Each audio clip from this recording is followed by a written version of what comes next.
주진우 라이브와 함께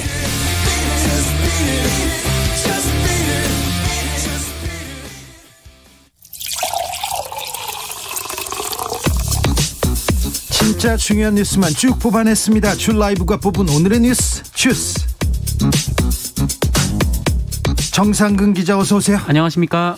9125님께서 주진우님 시사본부에 출연하시라 라이브 진행하시느라고 고생하십니다. 건강관리 잘하세요. 감사합니다. 0290님께서 최영일의 수사본부에 기자 신분으로 출연하더니 이제는 주진우 라이브 진행하시네요. 크크 얘기하는데 수사본부 아니고 시사본부입니다. 네, 제가 대장동 개발을 취재를 했었어요. 네네. 2013년에 그때 얘기를 했었는데 그때 대장동을 기획했던 기획자를 만나서 기획자가 하는 말이 내가 대장동을 개발하고 기획했는데 설계를 내가 했는데 조폭이 뺏으려고 한다. 그리고 조폭과 검찰이 와서 뺏으려고 한다. 그렇게 주장했을 때 제가 조폭한테 당한다고 해서 조폭 전문이어서 그때 출동했었는데 그 얘기를 제가 최영일의 시사본부에서 조금 했습니다. 네, 다시 진행자로 돌아왔습니다. 코로나 상황부터 가볼까요? 네, 오늘 코로나19 신규 확진자 수 2,885명입니다. 많이 나왔습니다. 어제에 비해 600여 명이나 늘었고요. 네. 또 지난 25일 3,271명에 이어 역대 두 번째로 많은 확진자 수가 나왔습니다. 서울에서 많이 나왔다면서요?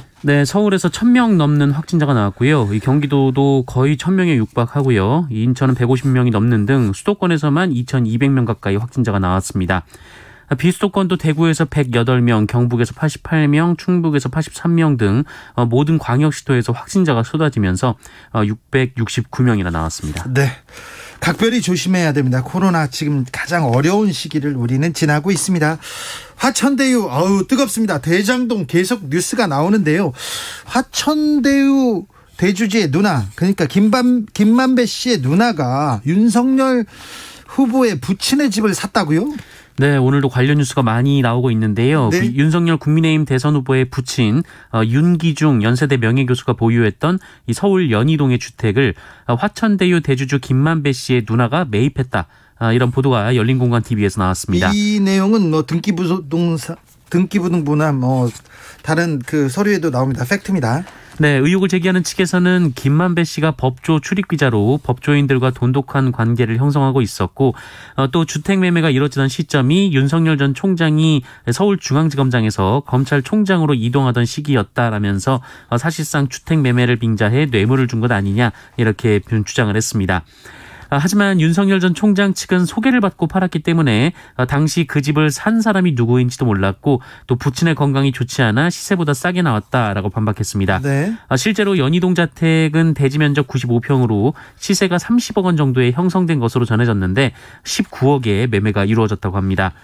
하지만 열린공간TV 측은 이 세금을 탈루하기 위한 다운 계약이라는 의혹을 제기했습니다. 당시 윤기중 교수가 이사갈 집 잔금까지 모두 치른 마당에 급하게 집을 팔아야 할 이유가 없다라는 것이고요. 또 인근의 부동산을 조사했는데 해당 주택이 매물로 등록되지 않았다라고 주장했습니다. 윤석열 전 총장 측은 법적 조치를 취하겠다라고 반박했습니다. 김만배 씨가 오랫동안 법조 출입 기자로 일했습니다. 그래서 김만배 씨가 윤석열 후보에 대해서 형이라고 부르는 걸 저도 들었어요. 네. 그래서 그런데 그렇게 가까운 사이였는지는 잘 모르겠습니다. 아무튼 곽상도 의원한테는 상도형이라고 여러 번 했고요. 원유철 그리고 국민의힘 쪽 사람들하고 매우 친했습니다. 그런데 검사들하고도 친했는데 김만배 기자가 윤석열 후보에 대해서 제 앞에서는 굉장히 좀 악평을 하는 걸 들었는데 국정원 댓글 수사와 삼성 문제를 두고 매우 비판적으로 얘기했거든요. 근데 아무튼 그 형이 하는 얘기는 저도 들었습니다. 검찰 고위 간부들이 계속해서 이 화천대유 관련해서 나옵니다. 근데 참 그 고위 검사들이 국민의 상식과 얼마나 동떨어져 있는지 좀 느끼게 됩니다. 대장동 게이트 굉장히 이게 냄새가 나는데 지금 검찰 수사가 시작됐지 않습니까? 네, 검찰이 오늘 화천대유 그리고 천화동인 4호의 실소유주인 남욱 변호사의 사무실, 성남도시개발공사에 대한 압수수색에 돌입했습니다.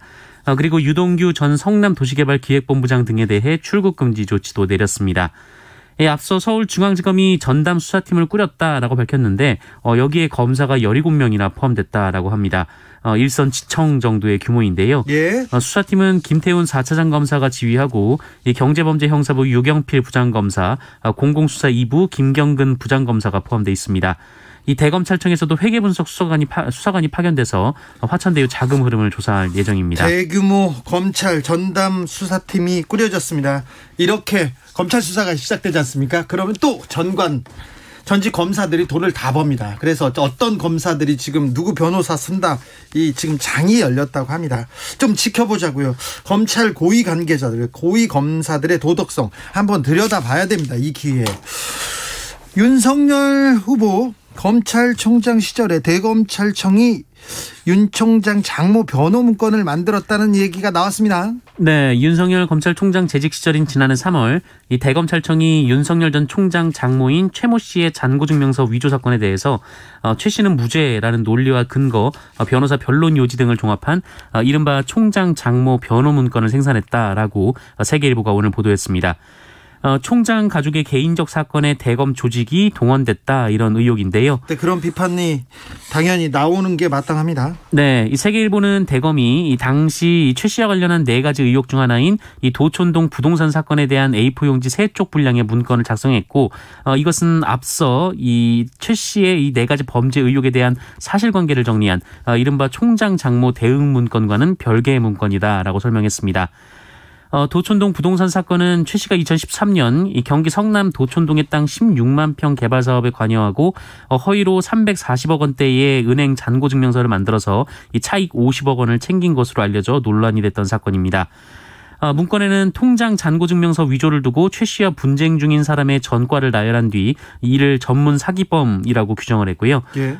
그 사람의 주장을 반박하는 최 씨 측 변호사의 주장은 물론 이 최 씨에게 유리한 검찰의 판단도 담겨 있었다라고 합니다. 네. 윤석열 전 총장 측은 검찰총장 시절에 어떤 위법 부당한 지시를 한 사실이 없다라고 해명했고요. 그렇더라도 총장 변호를 위해서 대검에서 이렇게 문건을 만들었다는 것은 검찰을 사유했다, 이런 비판 받을 만합니다. 검찰은 누구 겁니까? 나도 50억 원님께서 말씀하셨습니다. 네. 검찰은 누구 건가요? 과연 그 질문에 답해야 될 것 같습니다. 7206님, 화천대유는 양파인가요? 까도 계속 뭔가가 나옵니다. 그렇습니다. 그래서 곽상도 의원 아들 50억 원 얘기가 나왔을 때, 이 문제가 여도 야도 같이 관여된 문제이기 때문에 유야무야 되는 거 아니냐, 이런 분석하는 분들도 있었는데 계속 커져만 갑니다. 계속 나올 것 같습니다. 7939님, 주 기자님, 시사본부에서는 더듬거리지 않고 매끄럽게 잘하더니 그 자리만 가면 아이고 죄송합니다. 많이 더듬었죠. 네. 요 자리를 좀 바꿀까요? 나 알겠어요. 그렇게 물어봤다고 그렇게 단호하게 이렇게 대답할 이유가 있습니까? 아니 긍정이라기보다는 알겠어요. 위로의 의미였습니다. 위로라고요? 전혀 위로가 되지 않았습니다. 편한 말을 했네요. 1145님, 구름이 가득한 석양의 서해바다를 바라보고 청취하고 있습니다. 세상이 하도 수상해서 살맛이 안 나요 얘기합니다. 그럴 때는 또 하늘 보고 가을밤을 즐겁게 마무리하고 그러면 됩니다. 네, 혼자서 즐거운 게 더 행복한 게 더 중요합니다. 뉴스는 계속 흘러가고 곧 정리될 겁니다. 자, 어젯밤 민주당 국민의힘 대선 주자 토론회 있었습니다. 어땠습니까? 네, 일단 민주당 토론회에서는 이낙연 후보가 오히려 이 궁지에 몰리는 일이 있었습니다. 네. 이재명 후보와 추미애 후보가 이낙연 후보에게 이 국민의힘과 합작해 이 대장동 개발 사업 의혹을 이재명 게이트로 몰았다, 이렇게 주장을 했는데요. 추미애 후보가요? 네, 특히 추미애 후보는 이낙연 후보에게 야당의 논리를 끌고 와서 우리 후보를 저격한다라고 말했고, 광주가 손잡아주지 않으면 정치 생명이 끝난다는 겁박을 했다, 이렇게 비판했습니다. 이에 이낙연 후보는 추미애 후보는 내부 총질하지 말라라고 했는데 왜 저에게 내부 총질을 그렇게 많이 하시냐라고 응수를 했습니다. 네. 그리고 이낙연 후보는 이재명 후보에게 국민의힘 게이트 특검 비리라는 것을 알았다면서 뒤에 뭘 확인했거나 조치한 게 있느냐라고 물었는데, 이재명 후보는 안 한 게 아니라 할 수 있는 조치가 없었다라고 답을 했는데요. 이낙연 후보는 아무것도 안 한 것이다, 이렇게 말하면서 설전을 벌였습니다. 네, 점잖게 아무것도 안 한 것이군요, 이렇게 얘기하셨군요. 국민의힘 토론회는 어땠습니까? 네, 어젯밤 있었던 이 국민의힘 토론회는 역시 윤석열 후보에 대한 공세가 집중이 됐습니다. 홍준표 후보가 대장동에서 그렇게 악취가 나는데 총장으로 있을 때 몰랐냐라고 물었는데 윤석열 후보가 전혀 몰랐다라고 답했고 홍준표 후보가 그게 무능한 것이다라고 하자 윤석열 후보가 무능해서 죄송하다는 말을 했습니다. 유승민 후보는 윤석열 후보 측이 저희 가족에 대해서 얘기를 한다며 가족은 건드리지 마시라 이렇게 당부를 했습니다.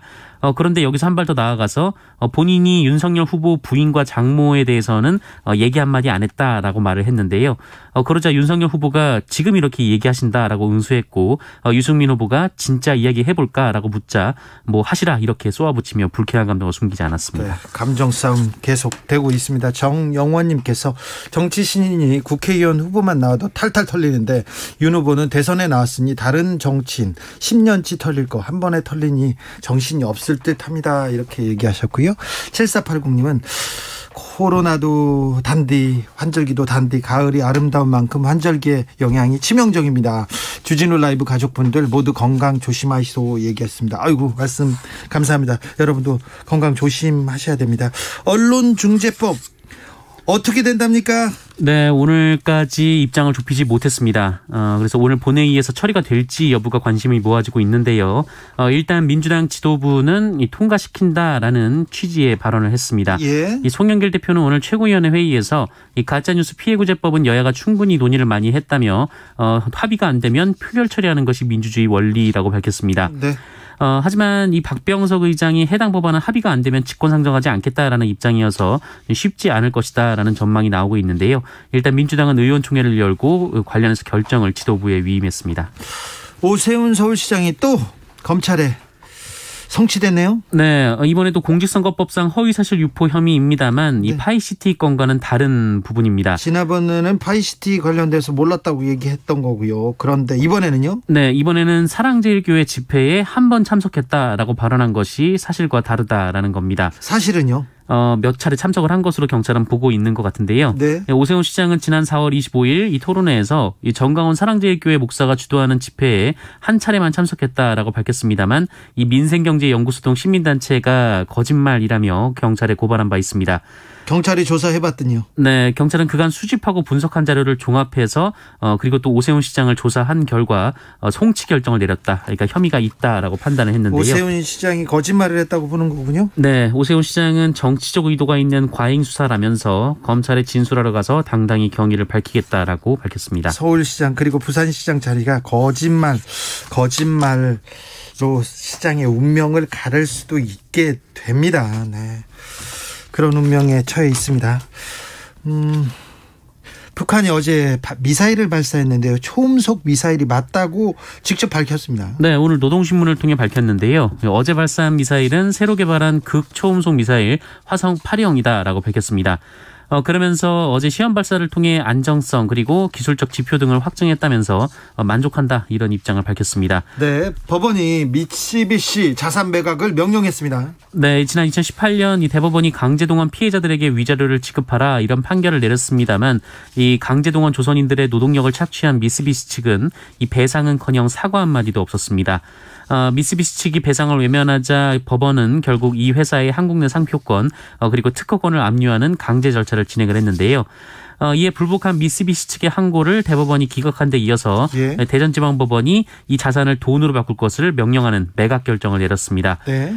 강제동원과 관련해서 배상 책임이 있는 일본 기업을 상대로 국내 자산을 매각해 배상금을 지급하라는 명령이 나온 것은 이번이 처음입니다. 네.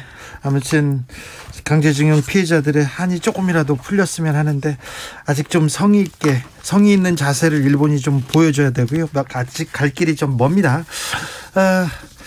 주스 정상근 기자 감사합니다. 고맙습니다.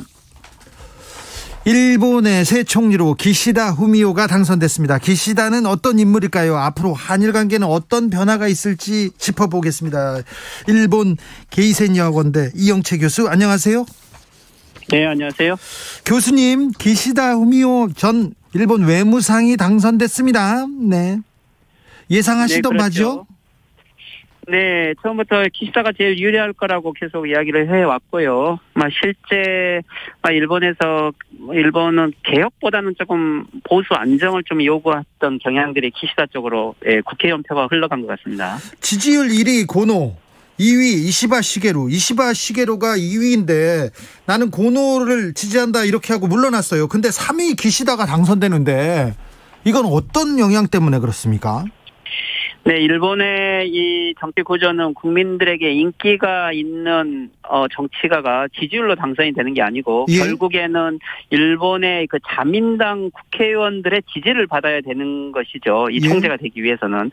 결국 이시바 시게루 전 간사장 같은 경우도 국민의 인기는 있지만 실제 자민당 국회의원들 내에서는 거의 인기가 없지요. 특히 아베 전 수상과 대립각이 있기 때문에 아베 수상의 영향력이 많은 자민당 내에서 결국 이시바 전 간사장이 코노 타로를 지지했던 것 자체가 결국에는 국회의원들 표가 코노에게 가지 않게 되는 그런 좀 이유도 있었던 것 같습니다. 그래요?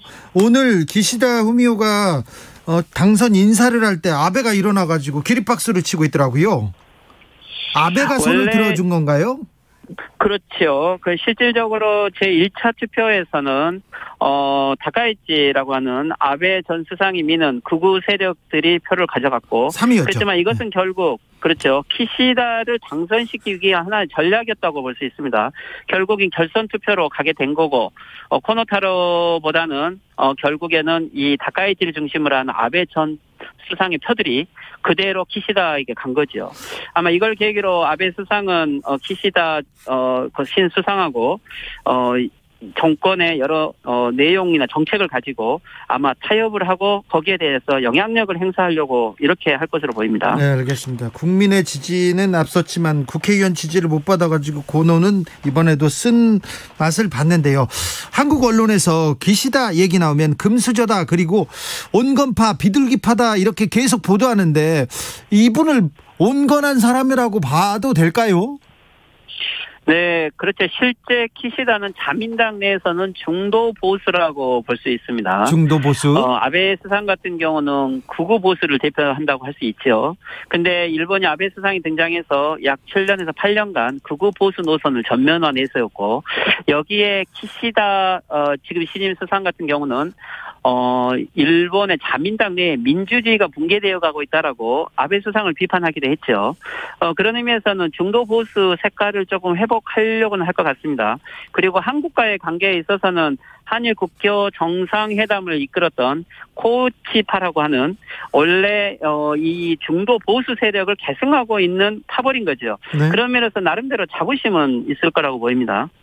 그래도 아베의 지지를 받고 했다. 그리고 2015년 한일 위안부 합의 때 외무상으로 이거 서명했다.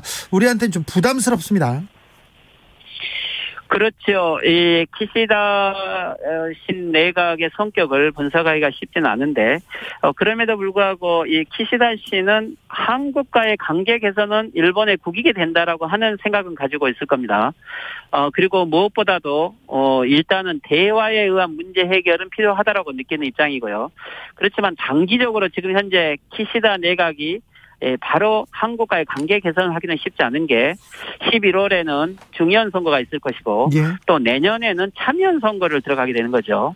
또 한국도 대통령 선거가 예정되어 있기 때문에 키시다 내각이 한국과의 직접적인 관계 개선이 선거에는 별로 도움이 되지 않을 거라고 생각은 하겠죠. 네. 하지만 장기적으로는 이 한국과는 북한 문제라든지 중국과의 관계 개선에 있어서도 협력의 대상이라는 생각을 명확하게 하고 있고 나름대로 선거 결과를 가지고서는 한국과의 관계 개선에 대해서는 최소 대화를 하겠다라는 이러한 입장 표명은 가능할 거라고 보입니다.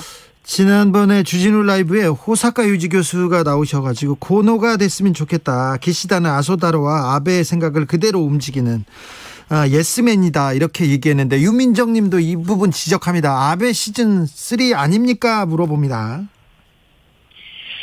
네, 실질적으로 지금 당장 키시다 수상이 자기 힘으로 수상이 된 건 아니고 아베 쪽의 지지를 받아서 당선이 된 거기 때문에 바로 아베 노선을 그대로 단절시키기는 쉽지 않겠죠.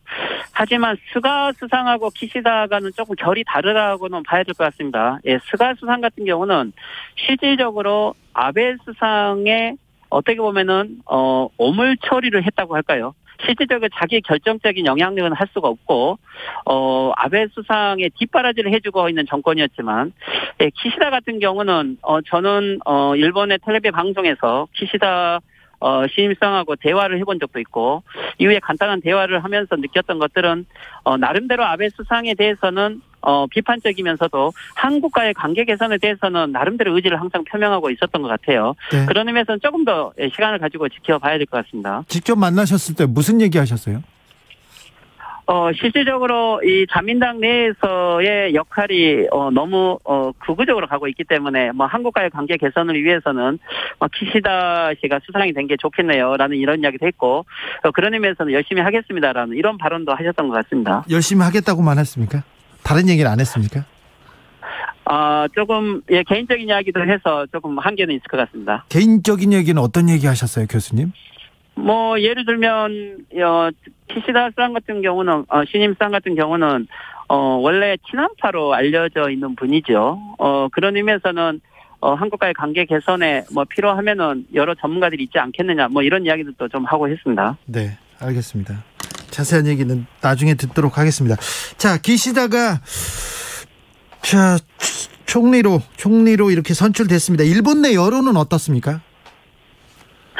네, 일본 여론에서는 국민적인 지지는 코노타로 지지가 많았기 때문에 만약에 그쪽으로 당선이 되면 이것은 자민당 내에 세대 교체이고 일본 국가가 새로운 개혁의 길을 갈 수 있는 가능성은 있었다고 보입니다. 네. 하지만 이번에는 결국은 중도 보수로, 즉 극우 보수에서 중도 보수로 다시 조금 전향을 한 거고 국민들은 급격한 개혁보다는 일단 안정을 요구하는 형태로 국회의원들이 가게 된 거죠.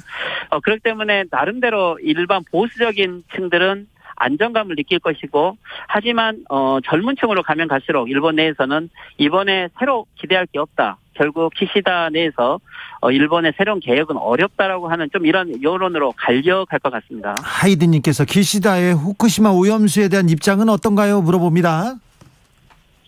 네, 실제 이 원전 정책에 대해서는 코노타로가 그래도 원전 언젠가는 중지하겠다라고 했던 거죠. 근데 키시다 씨의 원전 정책은 거의 아베 정권의 연장이라고 볼 수 있겠습니다. 오염수에 대해서도 크게 정책을 변경하지는 않을 것으로 보입니다. 네.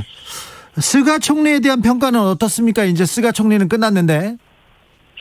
네, 스가 총리에 대해서 거의 지지율이 30% 되고 있지 않기 때문에 그 60%, 70%는 스가 수상의 퇴임을 요구했던 것이고 결국 최소 자민당이 이러한 요구는 받아들인 거기 때문에 국민들 입장에서도 조기 퇴진에 대해서는 긍정적인 것 같습니다. 하지만 스가 수상 자체 기간에 어떤 일본의 성과가 있었는가 실질적으로 보면 아무런 성과도 없이 결국 상황을 악화시켜 간 거기 때문에 이게 이번에 오는 11월 중의원 선거에서도 결국에는 큰 영향을 미칠 것으로 보이고 자민당이 큰 승을 하긴 어렵고 정권을 유지하기 급급하지 않느냐라는 이렇게 봐야 될 것 같습니다. 일본의 코로나 상황 어떻습니까? 확진자가 많이 줄었다고 하던데요. 네, 일본의 실질적으로 올림픽 기간에 비교하면 거의 2만 명, 3만 명대로 갔던 것들이 지금은 많이 줄은 거죠. 그리고 30일자로 9월 30일자로 일본이 전국의 긴급 사태를 해제하고 그리고 또 중점 방지도 하지 않으면서 즉 위드 코로나 시대로 함께 가겠다고 선언을 하고 있습니다. 긴급 사태 때는 어땠어요, 일본? 네, 긴급사태 때는 그래도 결국 모든 가게들은 8시 이전에 문을 닫았고 학교들도 거의 수업을 온라인으로 하게 되고 제한이 있었죠. 그렇지만 긴급사태 기간에도 나름대로는 지역 간 이동을 많이 통제하고 했기 때문에 이제는 그 격리된 여러 상황들이 조금은 개선되어 가고 경제를 생각해야 되는 이런 부분으로 가게 될 것 같습니다. 네, 알겠습니다. 말씀 감사합니다. 일본 게이센 여학원대 이영채 교수였습니다. 네, 수고하십시오. 교통정보센터 다녀오겠습니다. 김인희 씨. 도로 위로 사고가 잇따르고 있습니다. 부산 외곽고속도로 창원 쪽으로 철마 4터널에서 있었던 사고는 처리 작업이 마무리됐지만 부근으로 정체 남아있고요. 통영 대전고속도로 통영 쪽으로 산청 3터널 부근 1차로에서도 사고 처리 작업을 하고 있습니다. 경부고속도로 서울 방면으로 대전터널 1차로에서도 사고가 났는데요. 이 여파로 비룡분기점 일대로 정체 매우 심합니다. 서해안고속도로 서울 방면으로 조남분기점 진출램프 2, 3차로에서도 사고 처리 작업을 하고 있습니다. 있었습니다. 경인고속도로 서울 방면으로 신월 부근에서도 사고가 나면서 4차로와 갓길이 막혀 있는데요. 이 때문에 인천요금소부터 7km 구간에서 정체 매우 심해졌습니다. 서울시내 강변북로 구리 쪽으로 영동대교 부근에서도 사고가 났습니다. 뒤로 마포대교부터 이후로 잠실대교 사이 정체가 더 심해졌습니다. KBS 교통정보센터였습니다. 주진우 라이브.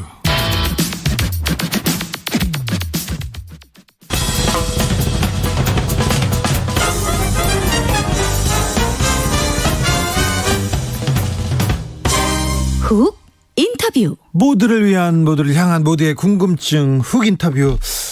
회원 유지를 영어로 멤버 유지라고 쓴 논문이 있습니다. 이거 박사학위 논문인데요.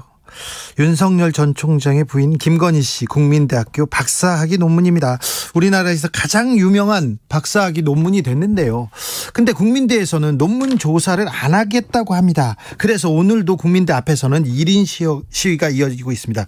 이력서에 자랑스럽게 써야 할 국민대 석사 박사학위 제발 부끄럽지 않게 해주세요. 이렇게 하면서 1인 시위를 오늘도 하고 온 전 국민대 민주동문회 회장 전광출 씨 연결했습니다. 안녕하세요. 예, 안녕하세요. 오늘도 집회에 나서셨다면서요? 예, 다녀왔습니다. 네. 어떤 시위였습니까? 지금 재조사를 네. 해야 된다. 논문을요? 예, 논문 재조사를 해야 된다. 이런 입장을 전달하기 위해서 1인 시위했습니다. 1인 시위 지금 며칠째 하고 계십니까? 지금 4일째 하고 있습니다. 네. 학생이나 교직원들이 이렇게 지나가면서 어떤 반응을 보이시죠? 어떤 분은 와서 보기도 하고요. 예. 대부분은 이제 견눈으로 보고 가더라고요. 그래요? 와서 좀 예. 항의하거나 욕하시는 분도 있습니까? 설명하려고 하는 분은 있었습니다. 설명을요? 학생처장이라는 분이 와서. 네. 설명이라기보다는 저한테는 좀 변명처럼 들려왔습니다. 네. 국민대에서 논문 표절 의혹이 지난번에도 있었어요. 문대성 전 의원. 근데 네, 그때는 그렇죠. 어떻게 처리했습니까? 그때는 재조사를 해서 네. 제대로 처리한 것으로 알고 있습니다. 왜 이번에는 재조사 안 하겠다고 합니까? 제가 볼 때는 그 이유를 잘 모르겠는데요. 지금 국민대가 지금 정치를 하고 있는 것 같습니다. 예. 예, 이게 지금 유력 대선 후보 부인과 관련된 문제여가지고 이 정치에 휘말리기 싫다고 하면서 안 하는 것 같은데 결국은 정치적으로 지금 정치를 하는 게 아닌가. 네. 지금 이게 박사학위 논문이라고 하는 거는 실은 정치 이전에 이건 진리를 탐구하는 어떤 자격이잖아요. 학문적 성과를 인정하는 자격이잖아요. 네.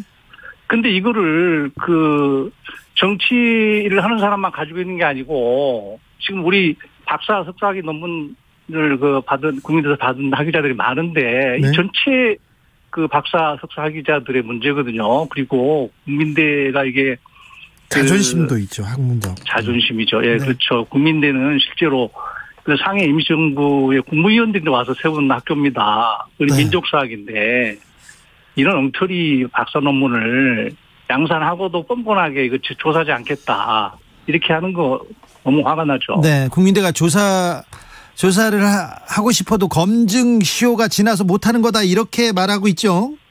말도 안 되죠. 네. 전 말도 안 된다고 봅니다. 국민대 교수들도 많이 이 문제에 대해서 문제 제기하고 있다고 들었습니다. 예, 저도 들었습니다. 네. 어떤 또 단체 행동이나 다른 무슨 성명이 나오거나 그러나요? 교수분들 양심 있는 교수분들 1인 시위도 하고 계시고요. 네. 저희하고 아직 연대는 안 되고 있습니다만은. 네. 저희 민주동문회에서는 지금 졸업장을 반납할 계획을 가지고 있습니다. 10월 1일 날. 네. 졸업장을 모아가지고 학교에 반납하려고 합니다. 아, 그래요? 지금 현재 모으고 있습니다. 정영원님께서 국민들 입장에서 참 부담스럽겠죠. 문제 없대도 문제 이때도 문제, 정치하는 게 아니라 눈치 보는 겁니다. 이렇게 얘기하는데 눈치 보겠죠. 예, 눈치 보고 있습니다. 예. 네. 그 교수님들도 그렇고 학생들도 문제 제기합니까? 예, 총학생에서도 문제 제기했다고 들었습니다. 네. 결국 그러면 논문 검증을 하게 될 것 같은데요. 네, 하리라고 봅니다. 네. 그런데 왜 이렇게 안 하죠? 빨리 이거 윤석열 후보 측에서도 빨리 이거 논문 검증을 하고 넘어가는 게 맞는 것 같은데요. 적극적으로 하지 않고 소극적으로 하려고 하는데요. 예. 제가 볼 때요. 지금 교육부에서 이제 하라고 하는 이제 지침이 이제 입장이 나왔으니까 그거에 따라서 하리라고 봅니다. 네. 지금 교육부 핑계대고 지금 안 하고 있는 것이거든요. 네. 교육부가 시효 규정에 대해서 시효 규정을 삭제하면서 예외를 줄 수 있도록 해가지고 자기들이 예외를 뒀는데 그 네. 규정이 걸리기 때문에 못한다 이런 입장이거든요. 네. 근데 교육부에서 재검토해라. 네. 이렇게 얘기를 하니까 다시 한번 재검토하리라고 생각합니다. 국민대 학위 논문 검증 시스템 이 전반에 대해서도 점검 필요합니까? 이제 당연하다고 봅니다. 누구든지 잘못을 할 수 있죠. 흠이 있을 수 있는데 문제는 그 흠을 대하는 태도인데요. 네. 앞으로는 이런 일이 일어나지 않도록 재발 방지에 관한 시스템을 확실하게 지금 만들어야 된다고 생각합니다. 예. 알겠습니다. 김태식 님이 국민대의 자존심을 살려주세요 했습니다. 말씀 감사합니다. 예, 감사합니다. 내일도 1인 시위는 이어집니까? 예, 이어집니다. 10월 1일까지 계속하게 됩니다. 알겠습니다. 지금까지 국민대 민주동문회 전광출 씨였습니다. 예.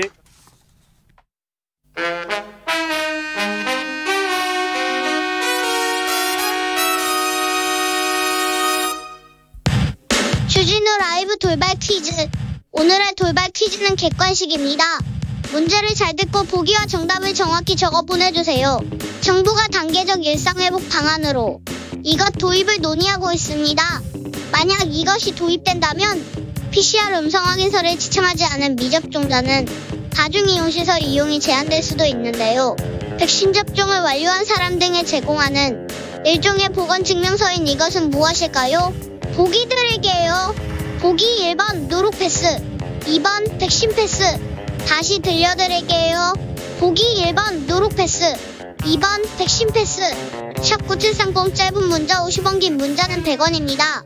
지금부터 정답 보내주시는 분들 중 추첨을 통해 햄버거 쿠폰 드리겠습니다. 주진우 라이브 돌발 퀴즈 내일 또 만나요.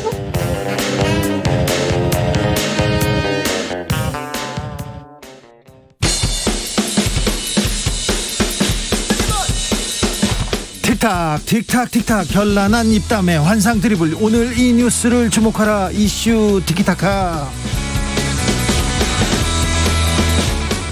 머리부터 발끝까지 핫이슈 더 뜨겁게 이야기 나눠보겠습니다. 청코노 최진봉 성공회대 교수. 네, 안녕하십니까, 최진봉입니다. 청코노 김병민 윤석열 캠프 대변인 오셨습니다. 네, 반갑습니다. 김병민입니다. 네, 잘 지내시죠? 네. 윤석열 대변인이시죠? 김병민 대변인? 네. 집은 왜 샀대요? 집은 왜 팔았대? 집을 팔았습니다. 네. 싼 값에 팔아갖고 정말 싼 값에. 속상해요. 네. 그런가요? 네. 아니, 왜냐면 그 당시 2019년도 4월인데 아픈 가족 사이에 대해서 아주 짧게 한 30초만 얘기 드리겠습니다. 네. 90이 넘는 윤석열 후보의 이 부모님 윤기준 교수님이 고관절이 다쳐갖고 걷기가 어려운 상황에 병원에 있었고요. 네, 아픈 가족사네. 예, 네. 그 연희동에 있는 자택이 2층 집인데 대문을 열고 1층까지 가는 데만 계단이 있고 또 1층, 2층을 오가는 계단이 문제가 있어서 빠르게 이 단독주택을 처분하고 아파트로 이사하는 과정이 있었고요. 부동산을 통해서 정상적으로 다 매매가 이루어졌는데 어저께 나왔던 뉴스를 보고 그 집을 사갔던 사람이 김만배의 누나더라라는 걸 어제 처음 알았습니다. 처음 알았습니까? 예. 진짜? 놀랐어요. 모르고. 윤석열 후보가 엄청 놀랬겠네요. 어저께 저 MBC의 100분 토론 녹화를 사전에 하고 있었고요. 녹화장에 들어가 있으니까 뉴스를 보고 알 수가 없지 않습니까? 예. 네. 그리고 스튜디오 문을 열고 나와서 이런 뉴스가 있는데 아셨어요라고 하니까 그런 일이 있냐라면서 어처구니 없는 표정으로 얘기를 했습니다. 어처구니 없는데 저녁에 뭐 확인해 보거나 이게 왜 이런 거 같다 이런 얘기를 하셨을 거 아니에요. 어디다 확인해 봐요? 뭘 물어봤을 거 아닙니까? 부모님한테. 부모님한테? 아니 그 내용을 매매를 했는데 그 사람이 드냐라는 걸 이제 물어본 거죠. 네. 매매는 한 건 알았는데 그 사람한테 매매를 한 건 알았죠. 왜냐하면 부모님이 안 좋으셔서 빠르게 이사를 가야 됐던 거기 때문에 여기에서 단독주택을 한 1억 정도를 금매로 내놨고 더 싸게 그리고 아파트로 새로운 아파트를 사서 들어갈 것 아닙니까? 그 아파트는 또 급하게 들어가니까 조금 더 주고 들어갔다는 겁니다. 근데 보면 지금 그 팔았던 연희동 주택이 한 2년 사이에 엄청나게 많이 올랐다는 거잖아요. 그 연희동 주택이 90평 정도 넘는 굉장히 좋은 터에 있는데 연희동이나 이런 데에 단독주택 대형 평수가 잘 안 나와요. 그러니 이 내용을 보고 정말 금매로 나온 좋은 물건을 후다다닥 가져간 게 아니냐. 제 개인적으로 속이 좀 쓰립니다. 아버지가 집을 팔았는데 아는 사람이 사갔다. 조금 우연치고는 좀. 그렇죠. 우연치고는 약간 이상하지. 그러니까 지금 김병민 대변인의 말을 그대로 100% 믿으면 뭐 이건 조사해 봐야 된다고 봐요. 아직도 뭐 저는 물론 이게 어떤 건지는 아직까지는 모르죠. 물론 이제 검찰이 수사하고 경찰이 수사해서 결과를 나타내야 되지만 이상하지. 지금 주진우 기자 말씀처럼 그렇지 않은 김만배 씨가 지금 뭐 언론에 도배를 하고 있는데 지금 현재 야당도 김만배 씨하고 연결만 되면 모든 사람을 다 지금 엮고 있는 상황이잖아요. 공격을 하고 그런 상황에서 윤석열 후보의 이제 부모님 집이 그렇게 팔렸다고 하니까 하필이면 이런 생각이 들고 또 하나는 검찰 출근을 하기 바로 전이거든요. 그 전에 이게 매매가 됐는데 몰랐다? 뭐 모를 수도 있겠지. 뭐 그거는 뭐 이제 지금 해명하신 대로 그게 사실일 수도 있고 아닐 수도 있는 거니까 제가 단정적으로 얘기할 수는 없다고 보고요. 다만 국민들이나 여권에서는 당연히 의혹을 제기할 수밖에 없어요. 상황적으로 보면. 중요한 거는 매매를 해서 그게 뭐가 문제냐라고 그거 얘기를 할 수밖에 없는 이유가 매매를 해서 뭔가 이득을 얻은 게 있어야 될 것 아닙니까? 그 사람이 더 비싸게 이걸 싸게 팔았다. 그렇지. 싸게 팔았다. 그렇게 얘기하는 거죠. 근데 이제 그게 의혹을 무슨 문제가 있죠? 무슨 말인지 알겠어요. 그거는 맞아. 지금 김병민 대변인이 얘기하는 게 한마디만 의혹을 제기하는 측 먼저 얘기하고 이 의혹을 제기하는 측에서는 다운계약서를 써서 비싸게 파는데 싸게 판 것처럼 했다라고 의혹을 제기하는 거예요. 하나씩 얘기 좀 다 설명드릴게요. 다운계약서를 하려면 세금을 절세하기 위한 수단 아닙니까? 이 집에 45년을 살아요. 그래서 이 양도소득세에 대한 다운계약서를 써서 탈피할 하등의 이유가 없는 겁니다. 초창기 때 이거 보도하면서 문제 제기한 사람이 뇌물 아니냐 이렇게 얘기를 하는데 아니 뇌물성으로 돈을 더 얹어주려면 업계약서를 써야지 이게 말이 되지 않는 것이고 한 가지 중요한 건 부동산 중개한 분이 있지 않습니까? 네. 그 부동산 중개한 분을 통해서 딱 거래가 됐는데 그분 인터뷰한 걸 보니까 아니 뭐가 문제되냐. 이렇게 얘기를 하고 있는 거예요. 부동산 중개한 분은 이게 윤석열 후보의 아버지 집이라는 건 알았죠? 그거는 알 수가 없죠. 왜냐하면 윤석열 후보가 직접 한 건 아니니까. 근데 윤기중 교수님이 아시는 분은 또 아시는 분이니까. 네. 그분 아들이 검사하는 건 알겠죠. 그 동네 사람들이 알려면 얼마든지 알 수 있겠죠. 자, 그 정도는. 김병민 대변인 하나만 더 물어볼게요. 광상도 의원 아들이 50억 퇴직금을 받은 거. 그거에 대해서는 뭐라고 합니까? 말도 안 되는 일이 일어난 거죠. 예. 그렇기 때문에 신속하게 특검이 이루어져야 됩니다. 아니 이거 산업재해에 운운하고 있는 상황인데 여기에 대해서 대한민국에 있는 재해로 고통받은 수많은 노동자들을 그렇죠. 비하한 발언일 수도 있는 건데요. 네. 여기에 대한 해명도 적절치 않고 문제가 심각하기 때문에. 또 하나만 더 물어볼게요. 강찬우 수원지검장이 화천대유 관련해서 수사를 막 하다가 화천대유 쪽에 고문 변호사로 가는 거에 대해서는 뭐라고 합니까? 윤석열 후보는. 윤석열 후보가 그 내용을 꼭 집어서 얘기하지는 않지만 지금 권순일 대법관 문제부터 시작돼서 이 화천대유를 둘러싸 있는 굉장히 기이한 일들이 막 벌어지고 있는 것 아닙니까? 검찰 출신들이. 누구도 이 내용에서 성역으로 보호돼서는 안 된다. 성역 없는 수사가 신속하게 이루어져야 되고 윤석열 후보가 계속 얘기하고 있는 건 증거인멸의 걱정이거든요. 알겠어요. 성역. 윤성열. 자, 그러니까. 그래서 특검이 필요하다는 거죠. 그러니까 중요한 거는 곽상도원 아들이 50억 받은 거 이건 분명히 잘못됐다고 생각하시죠? 그럼요. 그러니까 그건 동의를 해야 돼. 그건 동의 안 하면 정말 문제라고 보고요.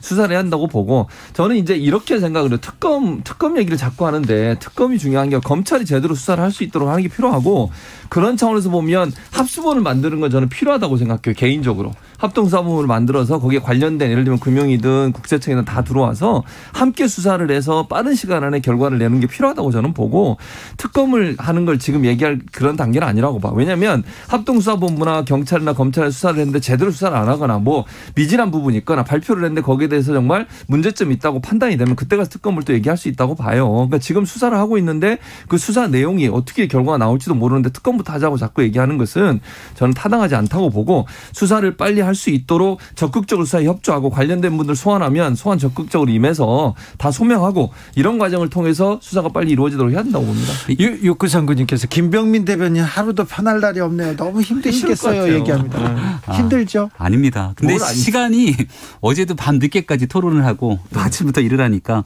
많이 힘들어 보여요. 힘들어 보여요. 얼굴이 낯빛이. 살이 조금씩 빠지고 있습니다. 그렇습니까? 네. 많이 빠졌어요. 어제 그런데 왜 그 토론이 생방송이 아니라 녹화로 나왔죠?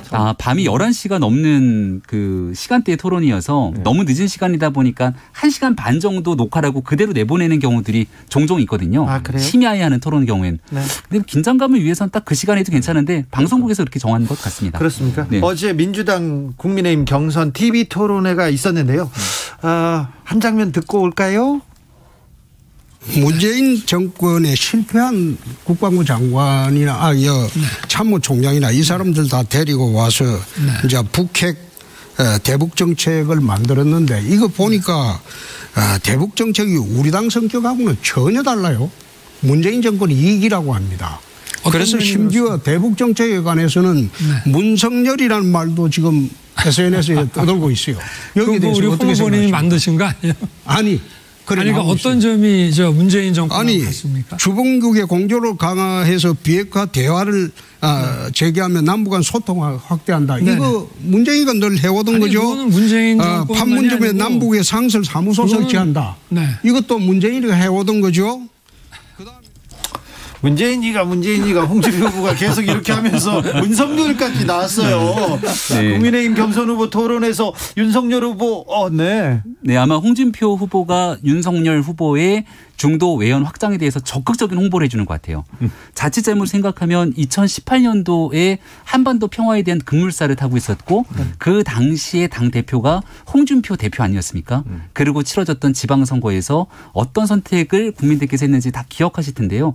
이 외교안보에 있어서는 완벽한 정답은 없는 것 아닙니까? 결국 국민들의 사회적 총의를 모으면서 우리 국가에 대한 문제를 차분하게 풀어가야 되는데 너무 극단적인 선에서 모든 것들이 다 닫아놔서는 안 되거든요. 남북 문제에 대해서는 그럼 문재인 후보가 문재인 대통령이 잘했다 이렇게 그렇지는 않습니다. 하지만 그 당시에 자유한국당 입장에서 국민들이 바라봤을 때 무조건적으로 문재인 정부의 대북 정책이 잘못됐다라고 얘기하기보다는 남북 간의 평화 모드를 함께 가져가는 측면에서 하지만 이 정상회담 이후로 북한이 비핵화에 나서지 않을 경우는 어떻게 문제를 제기할 거냐고 합리적인 제안을 했다면 그렇게까지 당시 자유한국당이 국민들에게 외면당하지는 않았을 거다라는 분석들이 많습니다. 그렇죠. 그러니까 잘한 게 있다는 거잖아요. 네. 문재인 정부도 잘한 게 있다는 거잖아. 국민들이 원하는 평화를 위해서 함께 나가는 건 잘하는 거죠. 그렇지. 그러니까 저는 그런 부분은 잘한다고 생각해요. 윤석열 후보도 정말 잘한 정책은 받아들이고 또 바꿀 부분은 얘기하고 이러면 된다고 그렇죠. 생각해요. 무조건 반대만 그러니까요. 그건 아니에요. 무조건 반대만 하다 보니까 지금 윤석열 후보가 그렇게 지지율이 떨어지는 부분이 있는 거예요. 그러니까 무조건 반대만 하지 마시고 제 생각엔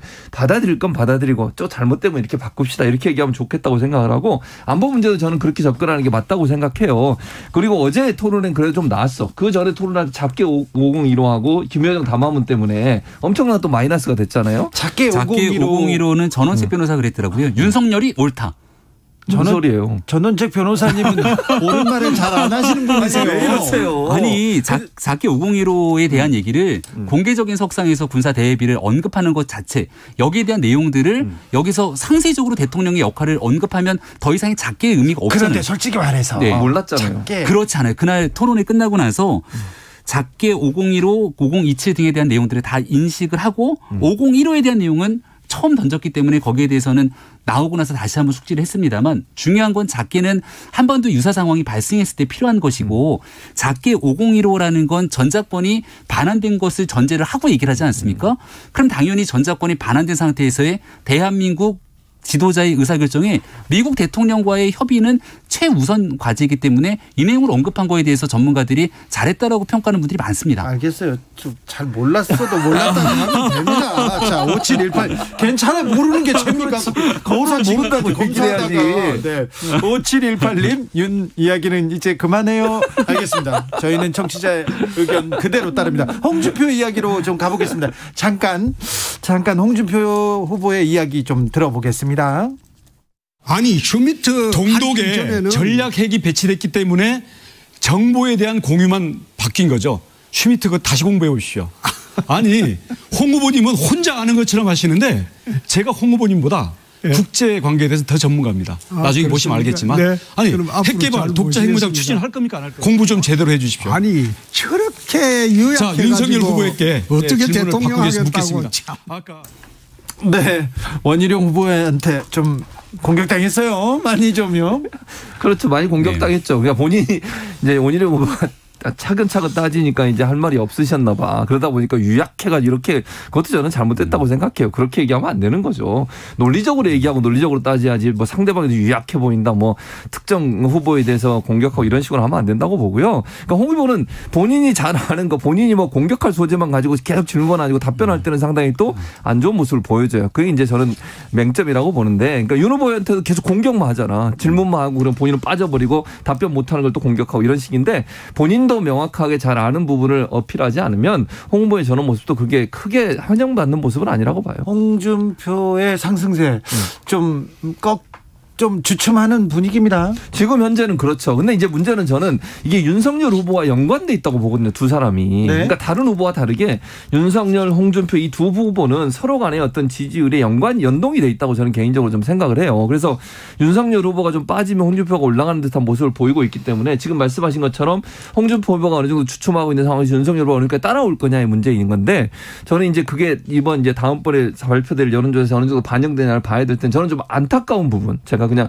윤석열 후보의 대변이시니까 안타까운 부분은 이게 이제 말에 어떤 실수하는 부분 이런 부분을 줄여야 돼요. 계속 이게 반복적으로 나오는 것이 또 준비되지 않은 후보라는 이미지가 만들어지고 있는 상황이기 때문에 이 부분을 얼마나 줄이느냐가 결국은 다시 반등을 할 수 있을 거냐 없을까를 결정할 거라고 저는 봅니다. 김병민 대변인. 두 가지를 잡으면 하나는 홍준표 후보와 윤석열 후보 간의 이 여론조사 추세가 연결되어 있지는 않습니다. 왜냐하면 윤석열 후보의 여론조사는 거의 딱 고정이 되어 있는 상태고요.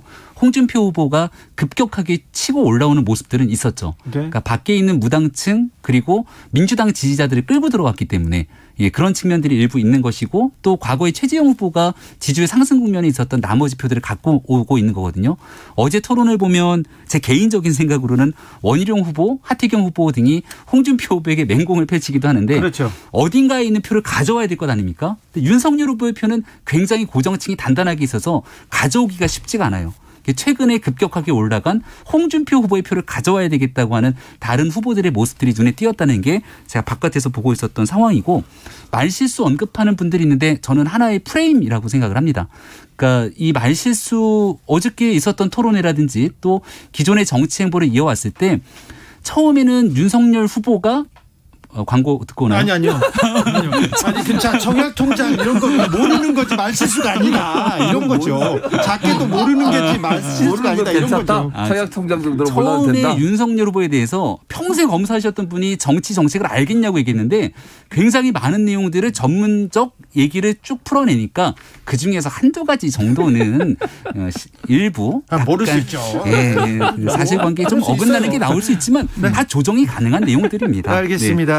이슈 티키타카 여기서 잠시 닫고 2부는 6시에 이어가겠습니다. 홍준표 후보한테 공격이 집중됐는데 홍준표 후보가 이게 노련하게 연륜이 보였어요. 4535님께서 그렇게 얘기도 합니다. 홍준표 후보가 아무튼 TV 토론을 통해서 막 치고 나갈 거라고 했는데 그러지는 않은 상황인 것 같습니다. 국민의힘 얘기는 여기서 접고 2부에서는 민주당으로 넘어가 보겠습니다. 6시에 찾아오겠습니다.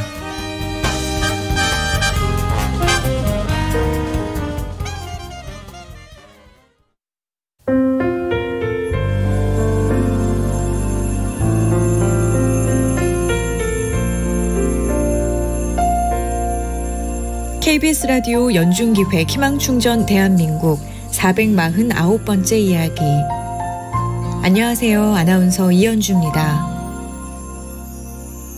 고등학교 3학년인 윤태기는 앞으로 어떻게 살아가면 좋을지 막막합니다.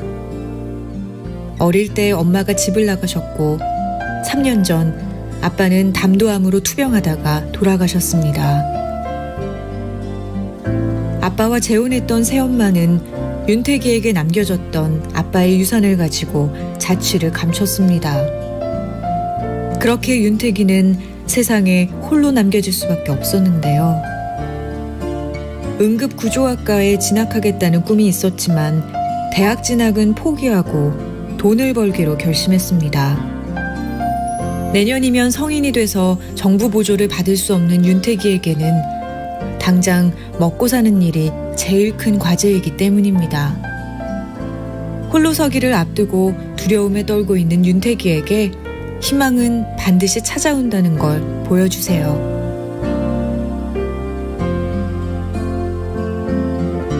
여러분의 따뜻한 손길이 희망의 빛이 됩니다.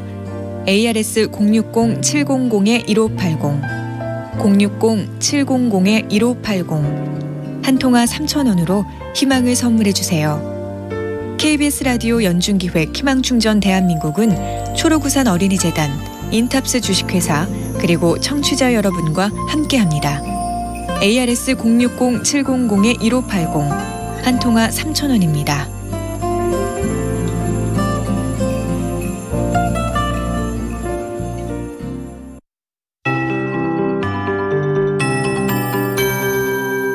KBS 58분 날씨.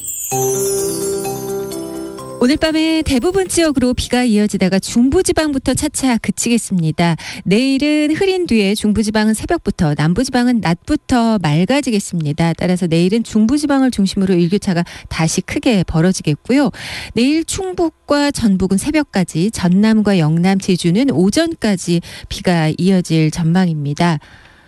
충청 남부와 남부, 제주 지역은 20에서 70mm, 전남 남해안, 경남 남해안 많은 곳은 100mm 이상의 비가 더 쏟아지겠습니다. 경기 남부와 강원도 충북은 5에서 10mm 정도만 더 오겠습니다. 비구름대가 남쪽으로 내려가 있기 때문에 현재 경남 진주에 호우주의보 내려져 있고요. 남부지방의 빗줄기는 강한 편입니다. 그리고 이제 중부지방에 우려될 점은 내일 새벽에 안개가 짙다는 점입니다. 경기와 강원도를 중심으로 안개가 짙을 걸로 보여지니까 공항 이용하실 분들은 참고하시면 좋겠습니다. 모레까지 남해 동부 먼바다와 제주 먼바다의 물결이 2에서 4m로 매우 높겠고요. 당분간 제주 해안과 전남 남해안에는 너울이 유입되겠습니다.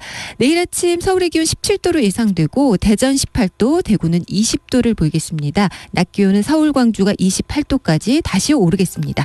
지금 서울의 기온은 19.7도입니다. 강혜종입니다.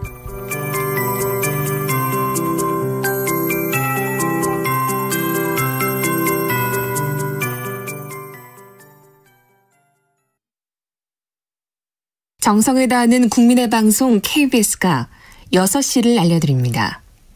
AM 711kHz, FM 97.3MHz, KBS 1라디오입니다. HLKA.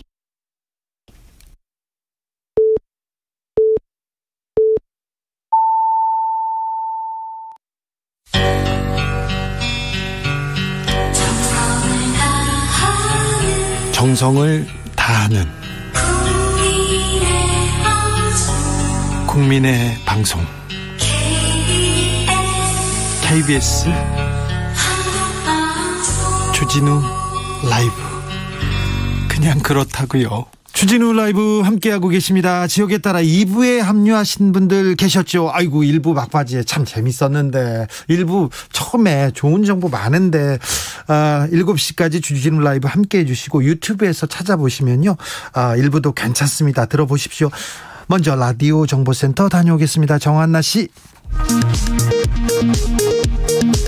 열린민주당 김의겸 의원은 29일 화천대유 최대 주주인 머니투데이 법조기자 출신 김만배 씨와 윤석열 전 검찰총장, 윤 전 총장과 박용수 전 특검이 막역한 사이였다고 주장했습니다. 이에 대해 윤 전 총장 측은 윤 전 총장이 김 씨와 개인적 친분이 없다며 법적 대응에 나서겠다고 강력 반발하고 있어 양측 간 진실 게임이 성서로 번질 조짐입니다. 국민의힘 대권주자인 윤석열 전 검찰총장이 부친의 부동산 매매를 고리로 한 대장동 연루 의혹으로 여권뿐 아니라 야권 내부로부터도 공격받는 상황으로 내몰렸습니다. 성남도시개발공사와 성남시 의회 등에 따르면 경기 성남 대장동 개발 사업자 선정 심사에 참여했던 정모 변호사가 지난 25일 성남도시개발공사를 찾아 민간 사업자 선정 당시 평가 배점표 등 2015년 대장동 개발 사업 관련 자료를 1시간가량 열람했습니다. 성남 대장동 개발사업 특혜 의혹을 수사 중인 경찰이 경기 남부경찰청을 중심으로 전담 수사팀을 구성하고 본격 수사에 나섰습니다. 지금까지 정보센터 뉴스였습니다. 57님께서 티키타카 듣다 보면 시간 훅 가는데 머릿속에 남는 게 좀 헷갈리고 싶지매요. 죄송합니다. 더 정확하게 얘기하겠습니다. 이건 분명히 김병민 대변인의 드리블 때문에 그렇죠. 그래요. 네. 자꾸 이슈를 딴 데로 끌고 가. 가짜뉴스 없는 정확한 정보만 전해드리고 신기의 드리블입니다. 네.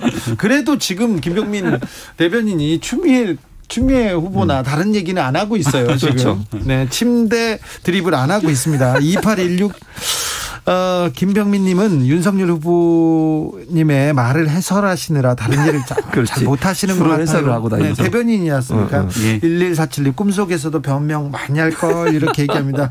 자, 민주당으로 가보겠습니다. 민주당에서도 토론이 있었습니다. 한 토막 듣고 올까요?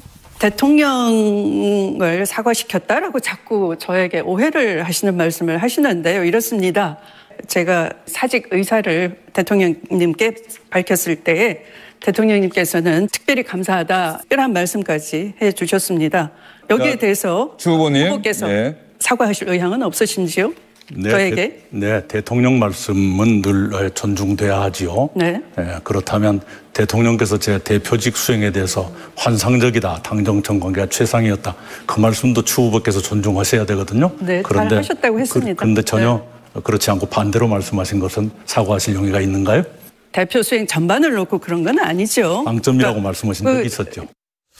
네, 이낙연 대표 빵점이다. 추미애 후보가 이낙연 후보를 이렇게 좀 몰아붙입니다. 네, 왜냐하면 추미애 후보 입장에서는 이런 것 같아요. 본인을 지지하고 있는 지지층 자체가 사실은 좀 그 강성 진보 진영이잖아요. 그 개혁성이라고 하는 그런 분들이 지지를 하고 있다 보니까 이낙연 후보가 이제 그런 부분에서 좀 중도 성향이 강하고 이런 부분도 있어서 아마 대척점에 서 있는 것 같고 2위 후보가 지금 현재 지지율로 보면 2위 후보가 이낙연 후보이다 그 지지율을 끌어와야 되는 상황이 되는 거죠. 2위를 때려야 되는 그렇죠. 그런 입장도 있어요. 그래야 본인이 또 올라갈 수 있다고 생각을 하는 거니까. 그래서 아마 2위를 공격해서 본인이 지지율을 좀 더 끌어올려서 본인이 2위로 올라가려는 시도를 하고 있는 게 아닌가 이렇게 보여집니다. 감정이 많이 묻어나지 않나요? 두 분 사이에는.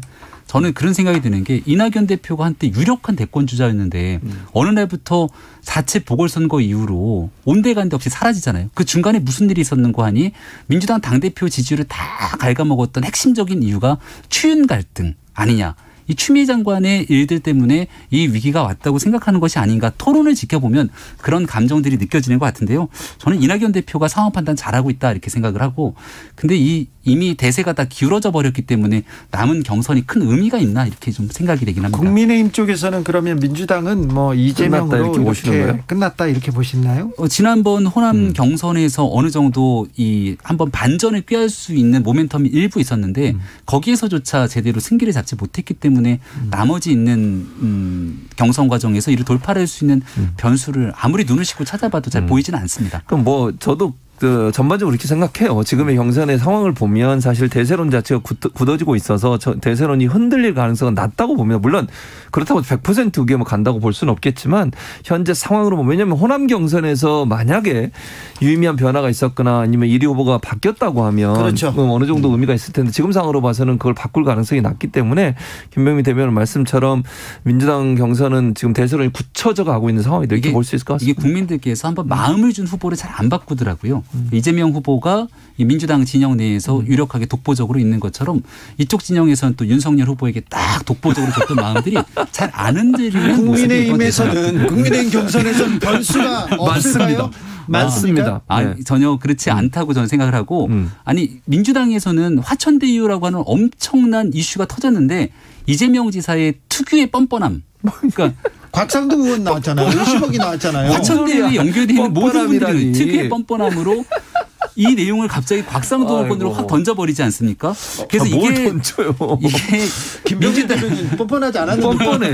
진짜 뻔뻔했어. 민주당 내에서 유력하게 반전의 기회를 꾀할 수 있는 마지막 순간까지도 놓쳐서 아마 이재명 후보가 무난하게 대권 주자가 되고 나면 저희 쪽과의 승부에서 이 화천대유 이슈로 대통령 선거는 결정이 되지 않을까 봅니다. 저는 그러니까 이재명 후보가 뻔뻔한 게 아니고 국민의힘이 뻔뻔한 거지 사실은. 아니 왜냐하면 그걸 미리 알았잖아요. 지금 곽상도 의원의 아들이 50억 받은 거 미리 알았다잖아. 추석 전에. 그러면 최소한 화천대유가 누구 겁니까? 뒤에 붙여놓고 그렇게 소리 지르면 안 안 되죠. 그 부분은 좀 그건 좀 뻔뻔하죠. 누군지는 모르겠는데 그러니까. 저희도 나중에 안 것 아니겠습니까? 그렇죠. 예, 근데 뭐 그 내용을 알았던 사람들은 사실관계를 명확하지 않았던 거라 확인이 필요했다 얘기를 하는데 사실관계 확인을 빨리빨리 하고 진행을 해야 되는데 거기에는 아쉬움이 남는다는 얘기들이 많습니다. 그러니까 뻔뻔한 거는 이재명 지사가 아니고. 근데 중요한 건 문제가 생기잖아요. 국민의힘에서는 초선 의원들까지 나서서 곽상도 의원직 내려놔라 이렇게 얘기를 합니다. 최소한의 양심이 있죠. 윤희숙 의원 같은 경우는 작은 문제에 본인의 의원직 배지를 떼버리는 헌정사의 이례적인 일들까지 하게 됩니다. 지금 이재명 후보를 둘러싸고 많은 일들이 나오는데 잘못했다, 문제 책임져라 이런 사람들이 왜 없죠? 아니, 그러니까 이재명 후보 관련해서 아무도 지금 나온 게 없어요. 의혹만 있지. 그럼 곽상도 의원 같은 경우에는 본인은 지금도 의원직 사퇴에 대해서 별로 생각이 없는 것 같아요. 끝까지 버틸 것처럼 생각되는데 이건 초선 의원들 몇 분이 얘기하시는 거하고 곽상도 의원이나 김 지금 원내대표 같은 경우도 김기현 원내대표도 상당히 유보적 입장이에요.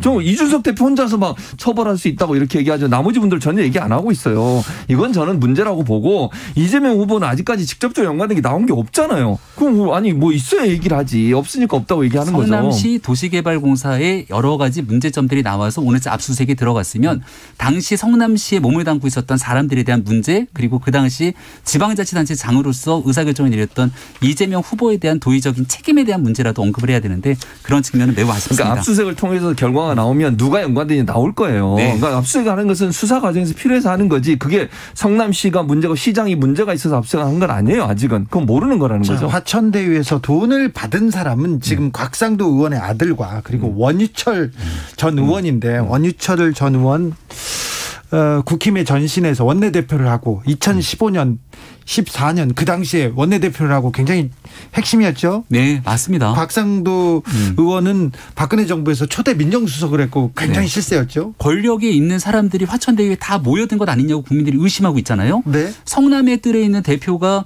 나는 뭐 바지 대표였다 등에 대한 언론 인터뷰를 하면서 이 진실이 밝혀질 수 있을까에 대한 언급했던 내용들 보시면 이거는 단순하게 대한민국에서 검찰, 경찰의 수사로 진실이 밝혀질까 그렇게 생각하지 않으시는 분이 많으실 겁니다. 그래서 검찰의 수사대로 진행을 하는데 검찰의 수사만으로 미진할 경우 여야가 합의를 통해 어떤 성역 없이 진실을 밝겠다는 의지를 밝혀야 되거든요. 0464님께서 김병민 대변인 입담이 지나치게 찬란합니다. 얘기합니다. 드립을 지나칩니다. 네. 특검 가시죠. 네. 특검을 지금 검찰 얘기했던 것처럼 검찰 수사 잘 지켜보고 제대로 안 되면 그때 가서 해도 돼요. 아 그렇습니까? 네. 문양선님께서 정말 재미있게 듣고 있습니다. 시간 가는 줄 모를 정도로 집중해서 듣지만 남는 거는 많지 않습니다. 정치 이슈가 그렇습니다. 이 화천대유도 그렇고요. 그러니까 다른 데 가지 마시고 주진우 라이브에서 이슈 티키타카 이 김병민 최진봉 두 분 이렇게 정리하는 거 보면 어느 정도 정리가 되죠. 판단은 여러분께서 하시면 됩니다. 아무튼 김병민 최진봉 두 분 오늘도 감사했습니다. 네, 감사합니다.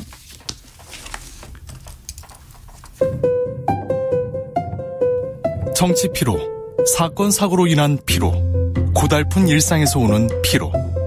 오늘 시사하셨습니까? 경험해보세요. 들은 날과 안 들은 날의 차이. 여러분의 피로를 날려줄 저녁 한 끼 시사. 추진우 라이브.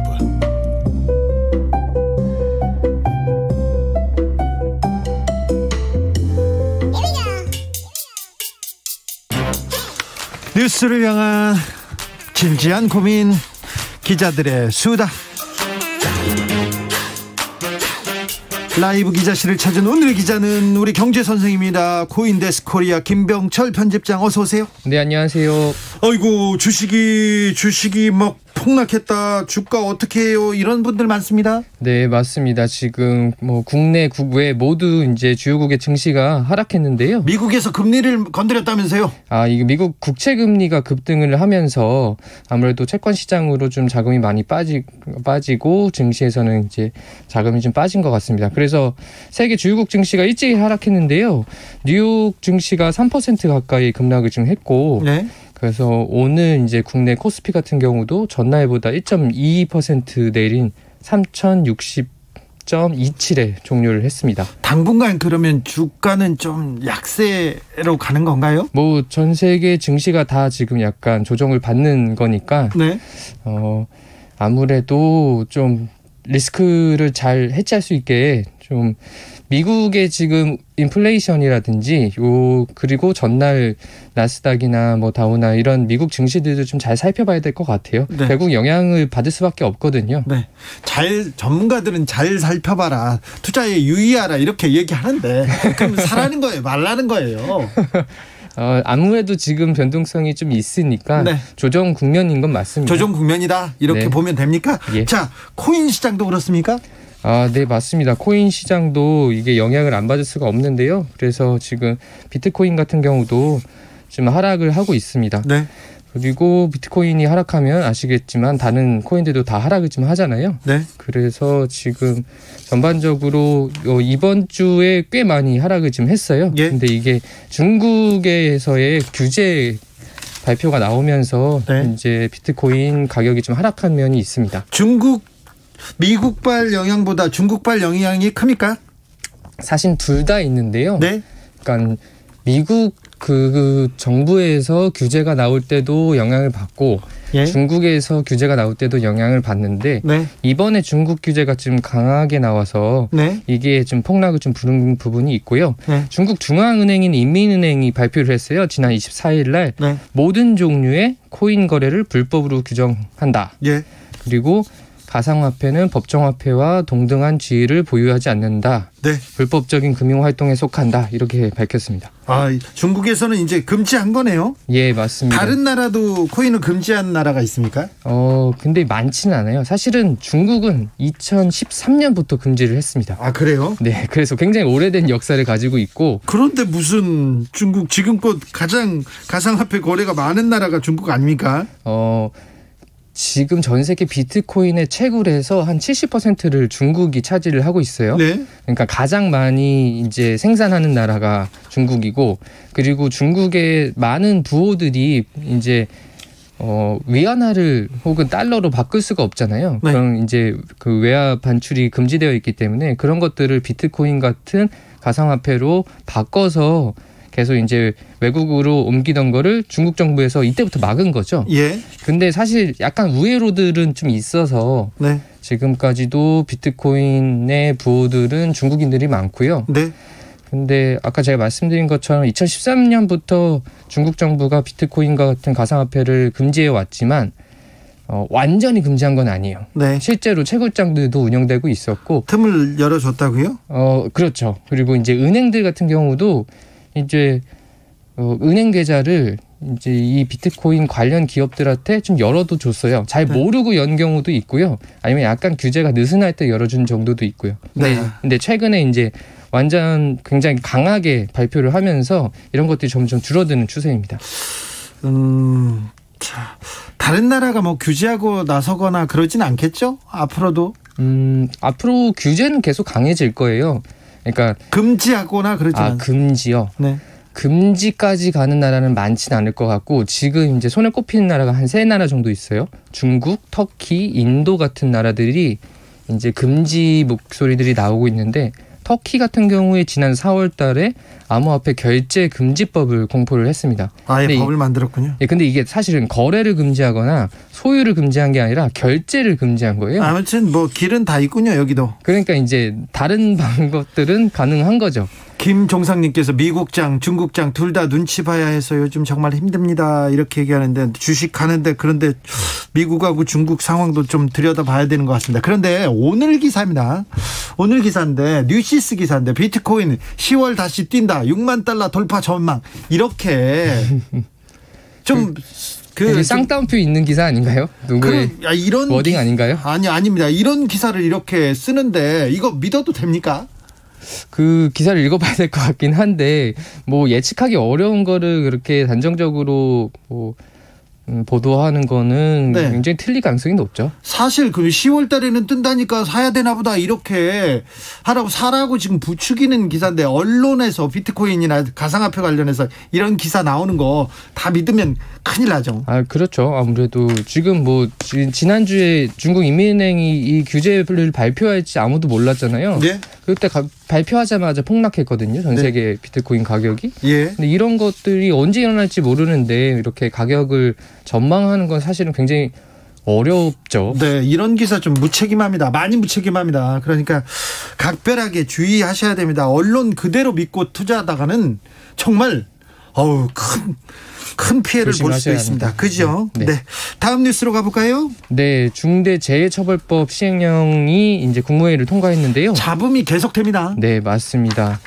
이게 산재로 노동자가 사망했을 경우에 이제 사업자나 경영 책임자가 형사처벌을 받는 법인데요. 예, 이게 1년 이상의 징역 또는 10억 원 이하의 벌금에 처해질 수 있습니다. 내년 1월부터 시행된다고 하는데요. 네, 맞습니다. 이게 이제 건설 현장 같은 데서 이어지는 노동자 사망 사고를 예방하기 위해 마련된 건데요. 네. 그러니까 구체적으로 설명드리면 같은 동일한 이유로 직업성 질병자가 1년 이내에 3명 이상 한 그 현장에서 발생할 경우에는 이거를 중대산업재해로 규정을 합니다.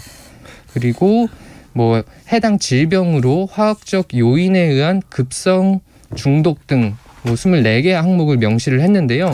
1년 이내에 3명 이상 한 사업장에서 한 이유로 사망한다. 이거는요.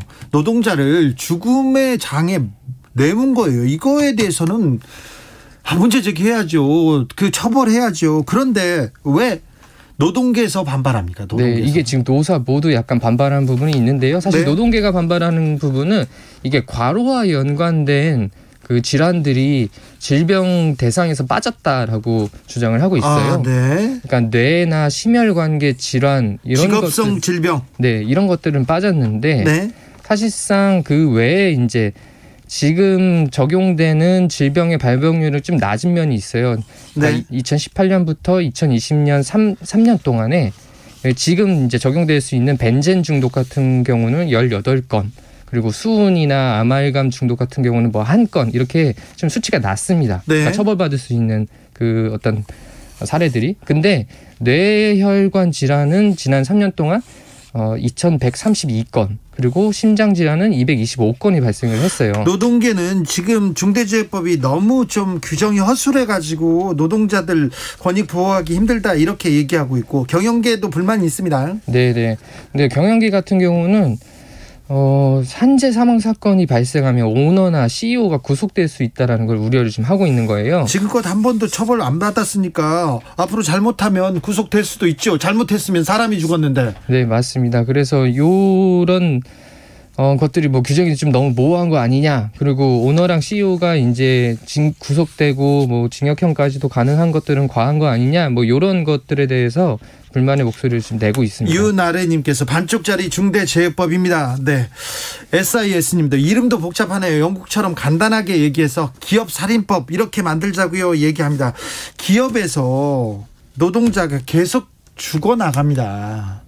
그런데 이 노동자들의 그 안전을 보호하는, 생명을 보호하는 여기에 드는 비용을 아끼기 위해서 계속해서 노동자를 이런 죽음의 환경에 내모는 거는 이건 막아야 되는데, 중대재해처벌법 너무 늦었는데 이 부분도 지금도 계속 또 반발을 사고 있다는 얘기입니다. 좀 아직 아쉬운 부분들이 좀 있죠. 안타깝게 쳐다보고 있습니다. 어찌 진행되는지 저희가 계속해서 취재해서 전해드리겠습니다. 이번 국정감사 시작됩니다. 그런데 플랫폼 국정감사가 될 것이라는 얘기가 계속 나오고 있습니다. 네, 맞습니다. 10월 1일부터 국회가 국정감사를 시작을 하는데요. 이제 주요 플랫폼 기업들이 국정감사에 증인으로 이제 출석을 하게 됐습니다. 그래서 뭐 카카오, 네이버, 구글, 페이스북 이런 것들의 대표들이 지금 국회 증인으로 채택이 좀 됐고요. 지금 네이버, 카카오 대표들 나옵니까? 그 대주주들도 나옵니까? 네네, 지금 나오게 됐습니다. 그래서 지금 상임위별로 좀 나눠보면 과방위 같은 경우에는 그 방송통신위원회 국감에 구글 코리아, 페이스북 코리아, 애플 코리아 이 이제 글로벌 플랫폼 기업들의 대표들이 모두 이제 증인으로 채택돼서 나올 예정이고요. 그리고 뭐 국내 기업 중에서는 쿠팡이나 이제 우아한 형제들, 야노자 대표 등이 증인으로 채택이 좀 됐습니다. 김범수 카카오 이사의 의장도 나옵니까? 네, 맞습니다. 지금 김범수 의장도 나오고요. 이해진 네이버.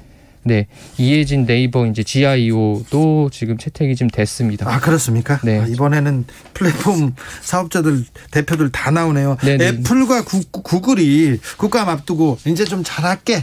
우리가 좀 상생할게 이렇게 안을 발표했다고요? 네, 맞습니다. 그 애플이랑 구글이 뭐 같은 날 발표를 좀 했어요. 애플 같은 경우는 포항시랑 포스텍과 같이 애플 개발자 아카데미 그리고 제조업 R&D 지원센터를 내년에 이제 개소하겠다라고 발표를 했고요. 그리고 애플은 또 전국의 학교랑 저소득층 가정에다가 수천 대 아이패드를 공급하겠다라고 밝혔습니다. 네. 구글 코리아 같은 경우는 스타트업 지원을 위한 어떤 프로그램을 내년에 진행한다라고 발표를 했고요. 네. 아무래도 국정감사를 앞두고 여러 가지 형태로 그런 것 같아요. 네. 지금까지는 뭐 이런 플랫폼 사업자들 돈만 엄청나게 벌어가고 사회공헌 뭐 이런 거 신경도 안 썼잖아요. 아무래도 그런 부분들이 좀 강조된 발표가 이번에 이어진 것 같습니다. 네. 7609님께서 전 세계 정치하는 사람들 데리고 애매한 법 제정하는데 탑클래스 이렇게 뽑으라고 하면 대한민국이 1등할 것 같아요.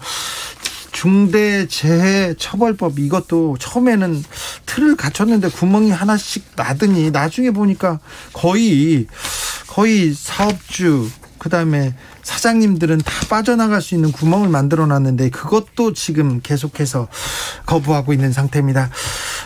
여기까지 듣겠습니다. 기자들의 수다 김병철 편집장이었습니다. 감사합니다. 교통정보센터 다녀오지 않겠습니다.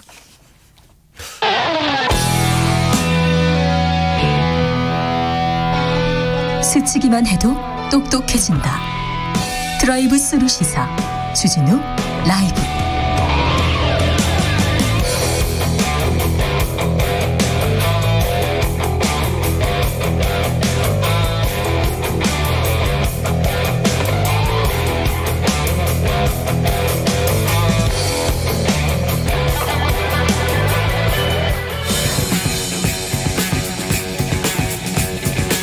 마스크를 쓰셔야 됩니다. 전직 청와대 정무수석 둘이 뭉쳤다. 여당 크로스. 원기옥 에너지를 모아보겠습니다. 원기옥. 냉철하고 확실한 분석 그리고 귀에 감기는 걸쭉한 입담 주진우 라이브 특급 조합입니다. 원기옥 돌아왔습니다. 오늘의 특별 손님 모셨습니다. 최재성 청와대 전 정무수석 어서 오세요. 안녕하세요. 그리고 김지원 국민의힘 최고위원 오셨습니다. 안녕하세요. 네, 최재성 수석 오셨습니다. 잘 계셨어요? 네. 네. 청와대에서 나오신 지 얼마나 되셨죠? 한 5달 됐죠. 네. 최재성 정무수석 어땠습니까 활동? 제가 보기에는 그 문재인 정부 들어와서 제일 정무수석으로 가장 훌륭하게 네. 업무를 수행하신 분 아닌가 생각하고요. 너무 정무적으로 말하시는 거 아니에요? 아니 정말을요. 그렇습니까? 평소에도 마음으로 굉장히 흠모하던 선배님인데. 그렇습니까? 예. 저기 김재원 지금 전 정무수석이 지금 거의 뭐 날아다니고 계십니다. 그 맹활약하고 있는데 어떻게 보십니까? 참 뭐 대단하시죠. 저희는 그렇게 하라 그래도 못할 텐데. 네. 저렇게 또 사실 최고위원 하시면서도 또 원외시잖아요. 네. 근데 저렇게 활동할 수 있다는 게 네. 정말 부럽기도 하고 영향력은 지금 거의 대표급입니다. 무슨 저 대표님께서 들으시면 엄청 화내실 말씀을 하셔서 제가 또 왜 또 그러세요? 그러신데 왜 대표급이라는데. 자, 어제 민주당 토론회 있었는데 토론회 어떻게 흘러가는지 그 목소리 하나 듣고 가겠습니다. 우리 대장동 문제에 대해서 9월 17일 KBS 뉴스를 보고 알았다라고 하셨는데 그걸 아신 뒤에 혹시 무슨 확인을 했거나 조치를 했거나 하는 것이 있습니까? 일단 저로서는 성남시가 얼마를 가질지 또 사전에 확정할 건지 또는 그걸 어떻게 보장할 건지 부분을 제가 설계를 해서 최대한 성남시 이익을 확보했고 여기는 은행들이 컨소시엄을 구성해서 들어왔기 때문에 그 안에 내부에 뭐 이익 배분이 어떻게 되는지 투자 지분이 어떻게 되는지 저희가 알 수가 없었습니다. 그리고 그 자본시장 육성법인가 뭔가에 알려주지도 못하게 돼 있고 저희가 물어본다고 알려줄 리도 없고 그들이 저한테 알려준 일도 없으니 저는 알 수가 없었는데 요컨대 아무것도 안 하셨다 그 얘기 아닙니까? 아니 안 하셨다가 아니라 네. 할 수 있는 게 없었다니까. 아니 그걸 후보님 같은 뭘 하셨겠어요? 저는 그래서 합동수사본부를 꾸려서 더 체계적이고 종합적인 수사를 하는 것이 좋겠다 이런 요구를 했거든요. 우리 이 후보 생각은 네. 어떻습니까? 자, 제가 뭔가 문제가 있었으면 제가 답변할 시간을 좀 주세요. 아니. 예. 아니 경찰 취조하는 것도 아닌데 그런 식으로 여당에서도 야당에서도 화천대유 이 문제가 가장 큰 이슈인 것 같습니다. 이 문제 앞으로 어떻게 갈 것 같습니까, 김재원 최고위원? 뭐 어떻게 가기에는요. 뭐 이재명 후보께서 대장동 개발을 설계하시고 지금 뭐 여러 가지로 부인하고 계시지만 이 모든 것에 책임이 있다는 것이 들통나는 방향으로 가겠죠. 아니 곽상도 의원 아들 50억 나왔는데요. 원유철 의원도 돈 받은 게 나왔고 그리고 다 국민의힘 사람들 윤석열 후보 얘기도 나오고 있는데 그것도 다 이재명 책임입니까? 그러니까 이제 지금 우리 사회자께서 여러 가지 말씀을 하셨는데 잘 한번 생각해 보세요. 이게 지금 뭐 고문단도 30명이나 있었다고 했잖아요. 예. 직원들이라든가 모든 것이 베일 속에 아직 가려져 있거든요. 네. 또 화천대유니 천화동인이니 뭐 이런 회사들이 다른 회사들 같으면요. 이 정도 되면 기자들이 취재를 해서 많은 자료를 정보를 보도를 하고 하는데 전혀 보도가 되지 않잖아요. 내부 사정이. 아직은 좀 그렇죠. 완전 비밀리에 그 모든 그 내용이 밖으로 나오지 않아요. 근데 유일하게 이 모든 것을 알고 있는 듯이 말씀하시는 분이 이재명 후보님이거든요. 저분이 이제 성남시장 하실 때 이 모든 것을 설계하셨다고 주장하시는 분이잖아요. 네. 그런데 뭐 민간기업 내부에서 무슨 자신들 간의 그 이익 배분이나 이런 것은 몰랐다라고 하시지만 그것은 이제 뭐 그런 본인 주장인데 어쨌든 제가 무슨 이야기를 하려고 하냐면 네. 마치 모든 것을 알고 계시는 전지전능하신 것처럼 말씀하시면서 오로지 우리 당에 불리한 사람만 하나씩 내보내고 있거든요. 그러니까 이제 시간이 지나면 이제 들통이 나겠죠. 실제 그 이재명 후보님께서 어떤 일을 하셨는지 또 왜 이런 일을 벌이셨는지 그리고 그 민간 기업에 흘러간 이 수천억대 조 단위에 되는 이익금이 어디로 어떻게 흘러갔는지 또는 어디에 고여서 지금 처분을 기다리고 있는지 그런 것이 나오겠죠. 이재명 후보가 곽상도 의원 의원의 아들한테 50억 주려고 설계했다 이렇게도 보여드리는데 그거는 아니죠. 그건 아닙니까? 그거는 전혀 아니죠. 그게 어떻게 되겠어요? 그건 안 됩니까? 네, 어떻게 보셨습니까? 그건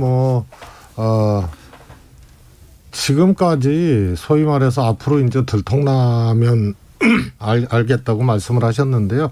현재까지 들통나고 있는 거는 다 야당이고 또 법조입니다. 그래서 이게 어찌 보면 문제가 있다면은 이게 법조의 힘 게이트지 이재명 후보 게이트는 아닌 것 같습니다. 그다음에 실제로 이렇게 거꾸로 반문하고 싶어요. 이대업 전 한나라당 시장으로부터 시작된 이 대장동 개발이 2004년도에 LH, 2008년도에는 한나라당 신영수 의원이 또 활약을 하셔가지고 다시 민영개발로 2010년도에 이재명 지사 취임해서 소위 말해서 공영개발로 간 거거든요. 그럼 LH 개발 못하고 민간 독점 개발 못하는 상태에서 김재원 최고님이 성남시장이라면 어떤 개발 방식을 택할 수 있었겠느냐 이 점을 하나 묻고 싶고요.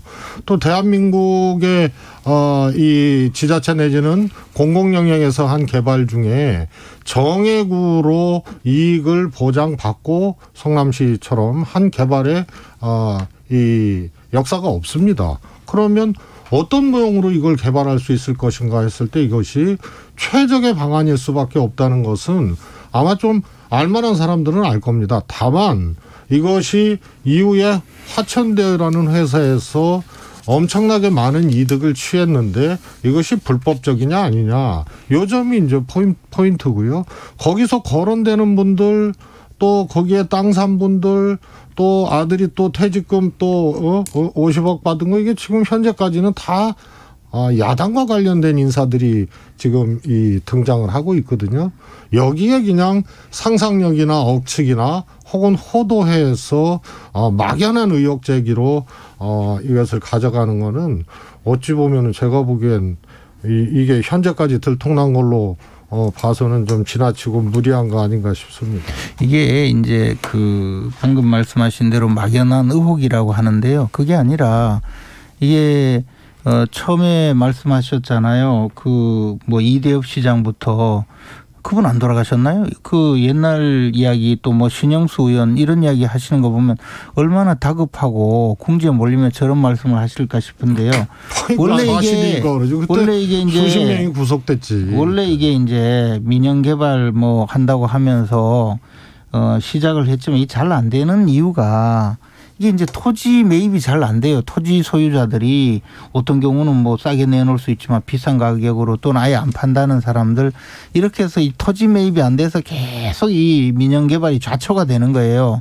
그리고 LH공사가 들어가서 개발을 하려고 할 때 그때 당시에는 어떤 일이 있었냐면 원래 주택공사와 토지공사가 합친 건데 토지공사가 토지 개발을 해서 주택공사에 비싼 가격으로 넘기니까 주택공사가 서민주택을 못 짓는다 이래서 둘을 합쳤거든요. 합쳐놓고는 뭐냐면 이것을 대장동 같이 그 분양도 잘 되고 서민 아파트를 건설할 필요가 없는 이런 데서 LH공사가 아파트 짓지 마라 이런 문제가 이런 것 말고 서민 아파트를 주로 임대 아파트 짓는 걸로 돌리자 이렇게 해서 그런 이야기가 있었던 건데 어쨌든 그런 과정을 거치면서 민영 개발이 점점 안 되니까 이 과정에 갑자기 이제 성남시에서 공공개발이라고 들어간 건데 그것이 공공개발을 해서 말씀하신 대로 정액의 이익을 얻었다고 하지만 사실은요 그게 아니고 말로는 공공개발이지만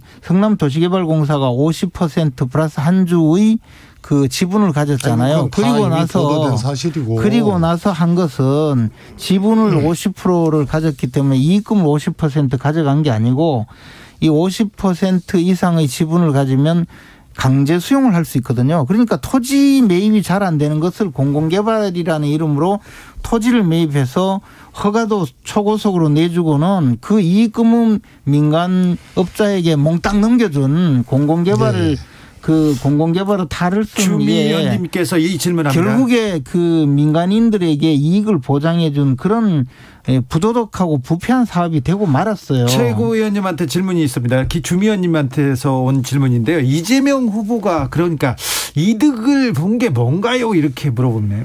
이재명 후보가 그러면 왜 이렇게 민간인들에게 몽땅 이익을 넘겨주는 이런 구조를 만들었는지가 우리가 더 의문이죠. 그러니까 그렇게 민간인들에게 이익을 넘겨주기 위해서 이런 개발을 만들었는데 그 이유가 뭘까? 과연 왜 이랬을까? 그리고 그 과정에 이재명 후보의 최측근인 이화영 전 의원의 또 연관된 분이 지금 천화동인 1호의 주인으로 밝혀졌는데 그럼 이 관계는 뭐냐?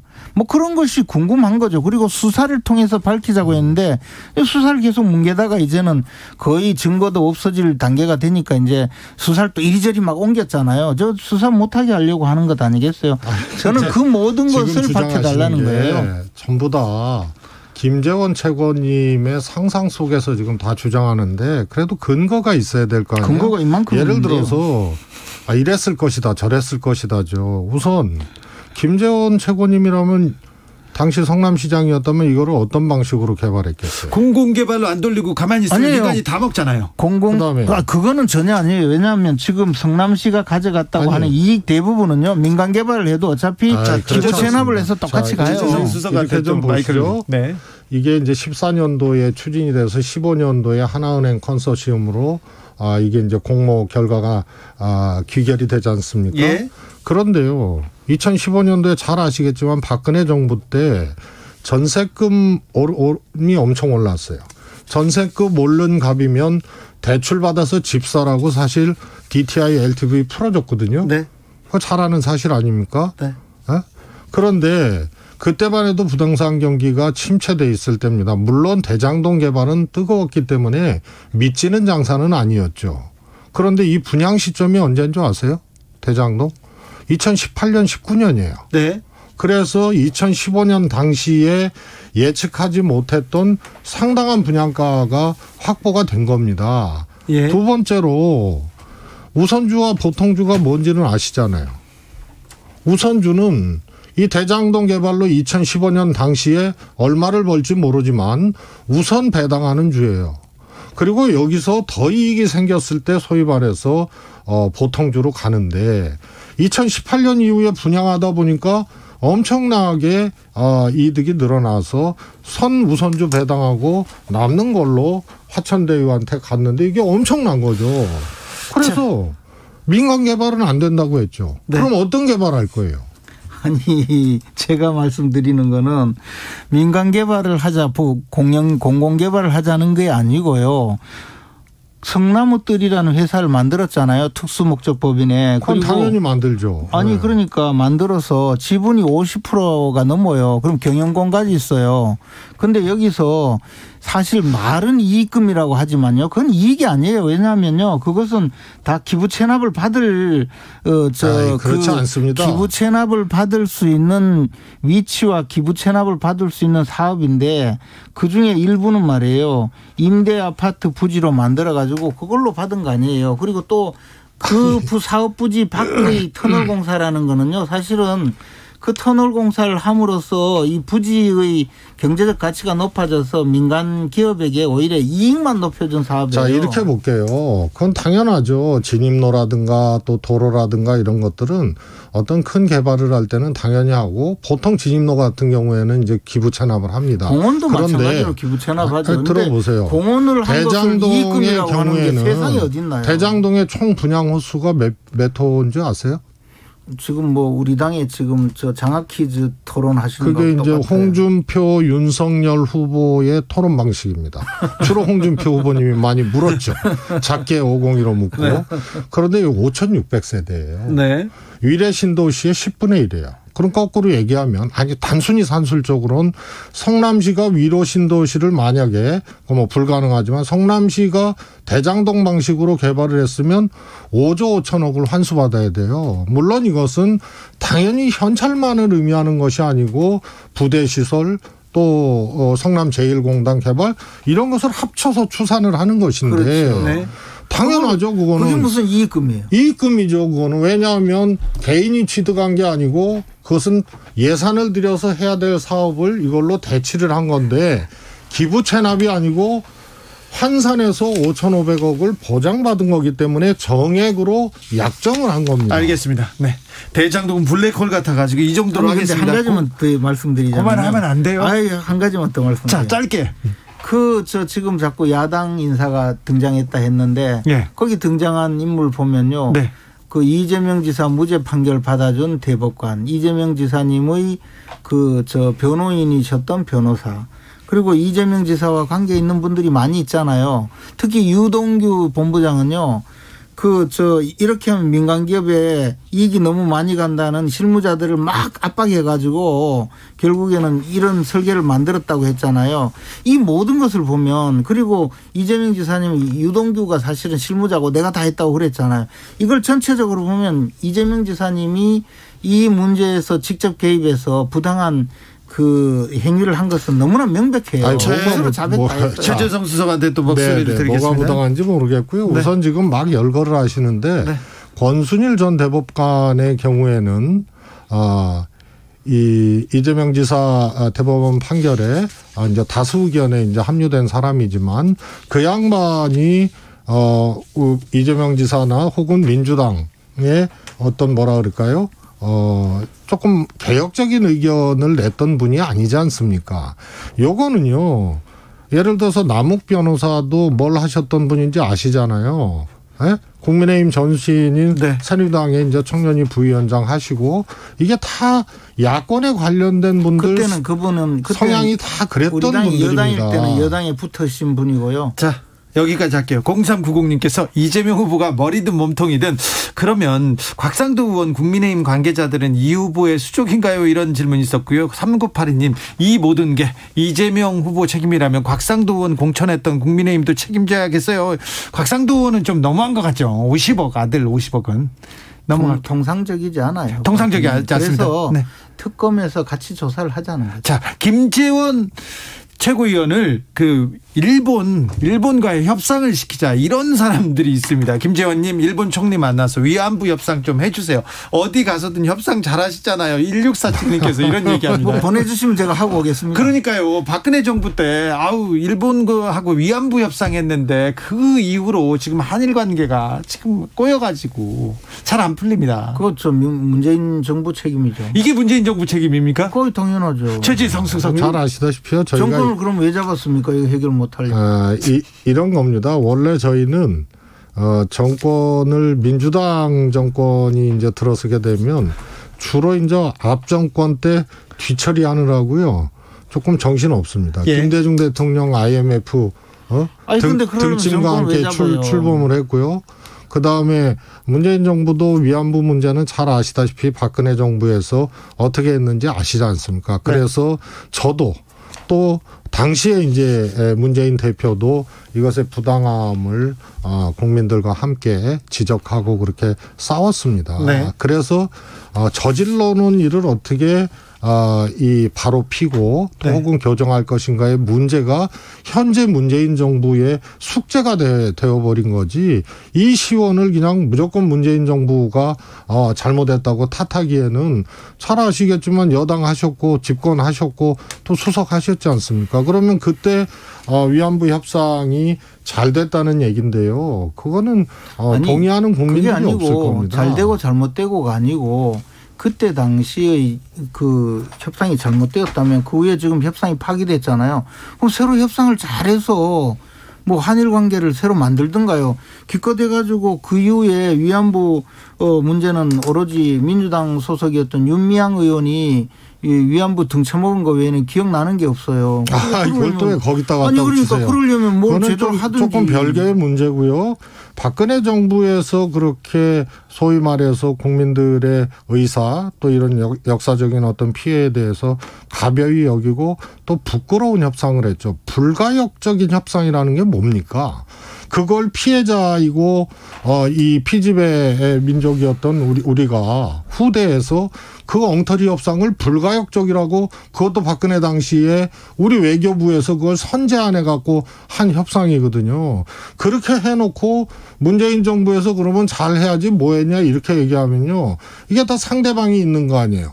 일본은 국가 아닙니까? 불가역적 이거는 좀 자존심 상했잖아요. 불가역적 협상이라는 것을 그것은 이제 협상 자체가 한번 사인하면 사인한 다음에 다시 바꾸기 어렵다는 그런 외교적인 수사였는데 어찌됐든 불가역적이든 가역적이든 자 그걸 뒤집었잖아요. 다 무효화시켰잖아요. 그리고 일본에서 그 10억 원인가요? 준 거 10억 달러인가요? 10억 엔 그 100억 원 정도 준 것도 그것도 다 돌렸잖아요. 그러면 그 다음 단계로 민주당이 나서서 그보다 훨씬 제대로 된 협상을 하시든가 아무것도 안 했잖아요. 그러니까 무책임하다는 그러니까 두 문제죠. 자, 보세요.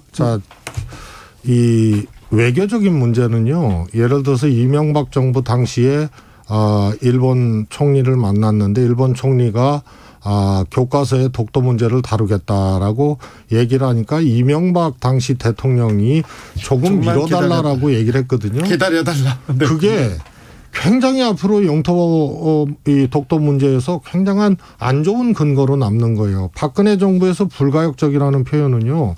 이건 외교적으로 굉장히 강압적인 겁니다. 예를 들어서 육자회담 때 사실상 처음 나온 얘기인데 북한이 약속을 어기거나 혹은 굉장히 무리하게 나오니까 육자회담 당시에 협의된 것을 불가역적이라는 표현을 그때 써서 어떻게 보면 누르는 듯한 표현인데 피해자 국가에서 이번 협상은 불가역적이라고 먼저 얘기한다면 이거는 외교적으로도 굉장히 불리하고 어처구니 없게 한 거예요. 그래 놓고 지금 그동안 뭐 했냐라고 얘기하면 먼저 지르고 사고 쳐놓고 왜 사고 수습을 문재인 정부에서 못했냐고 얘기하는 거하고 똑같아요. 아니, 예를 들어서 불가역적이라는 거는 뒤집을 수 없다. 더 이상 바꿀 수 없다라는 그런 의미였잖아요. 선언적 의미로.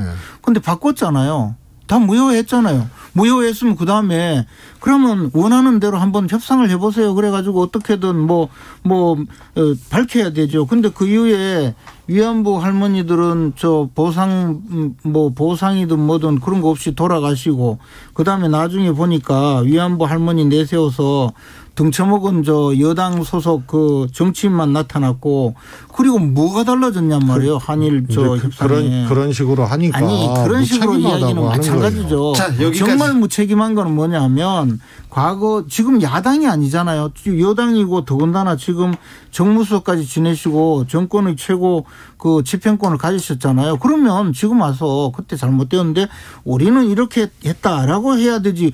5년 동안 뭐 하시다가 그때 아직도 야당 행세를 하시면서 야당 시절처럼 그때 잘못했다고 이명박 대통령까지 이야기합니까? 이 이야기는 여기까지 하겠습니다. 또 물어볼 게 많았어요. 두 분이 나오셔가지고. 자, 모영기님께서는 아니 고발 사주는 온데간데 없어요. 고발 사주 의혹은 검찰 수사가 진행되고 있는데 어떻게 될까요? 이거는 짧게 김재현 최고가 얘기해 주시죠.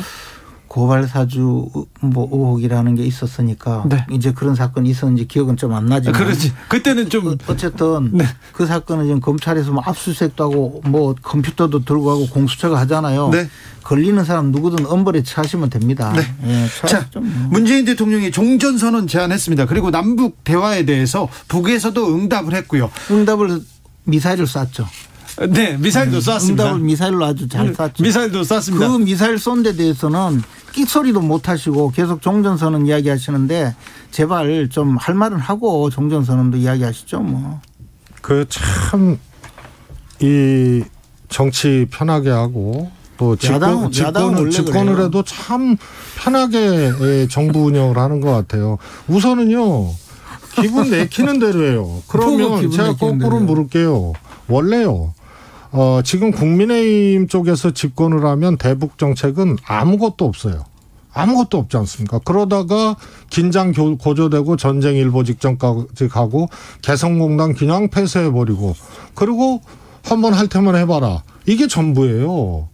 민주당은요. 이런 어려운 여건 아마 세계사적으로도 가장 복잡하고 어려운 문제가 북한 문제일 거예요. 거기에 이제 북핵 문제가 중심에 자리 잡고 있죠. 이 복잡한 방정식을 풀기 위해서 도전하고 노력하는 거거든요. 근데 관전자처럼 말이에요. 자신들이 정권 잡았을 때는 퇴행시키고 한반도 상황을 공포의 상황으로 몰아놓고 개성공단, 금강산강 다 그렇게 해버리고 아무런 대책 없이 그냥 기다리고 있는 거예요. 그럼 한반도 운명은 어떻게 됩니까? 그래서 도전하고 노력하는 과정에 이 정부 들어서 평창 동계올림픽 아시잖아요. 그전까지 어떤 상황이었는지. 박근혜 정부에서 이것을 전운이 고조되는 시점까지 갔는데 거기서 큰 터닝포인트를 만들어서 왔어요. 야당은 말이에요 이러는 거예요. 그러면은 성과를 내야지.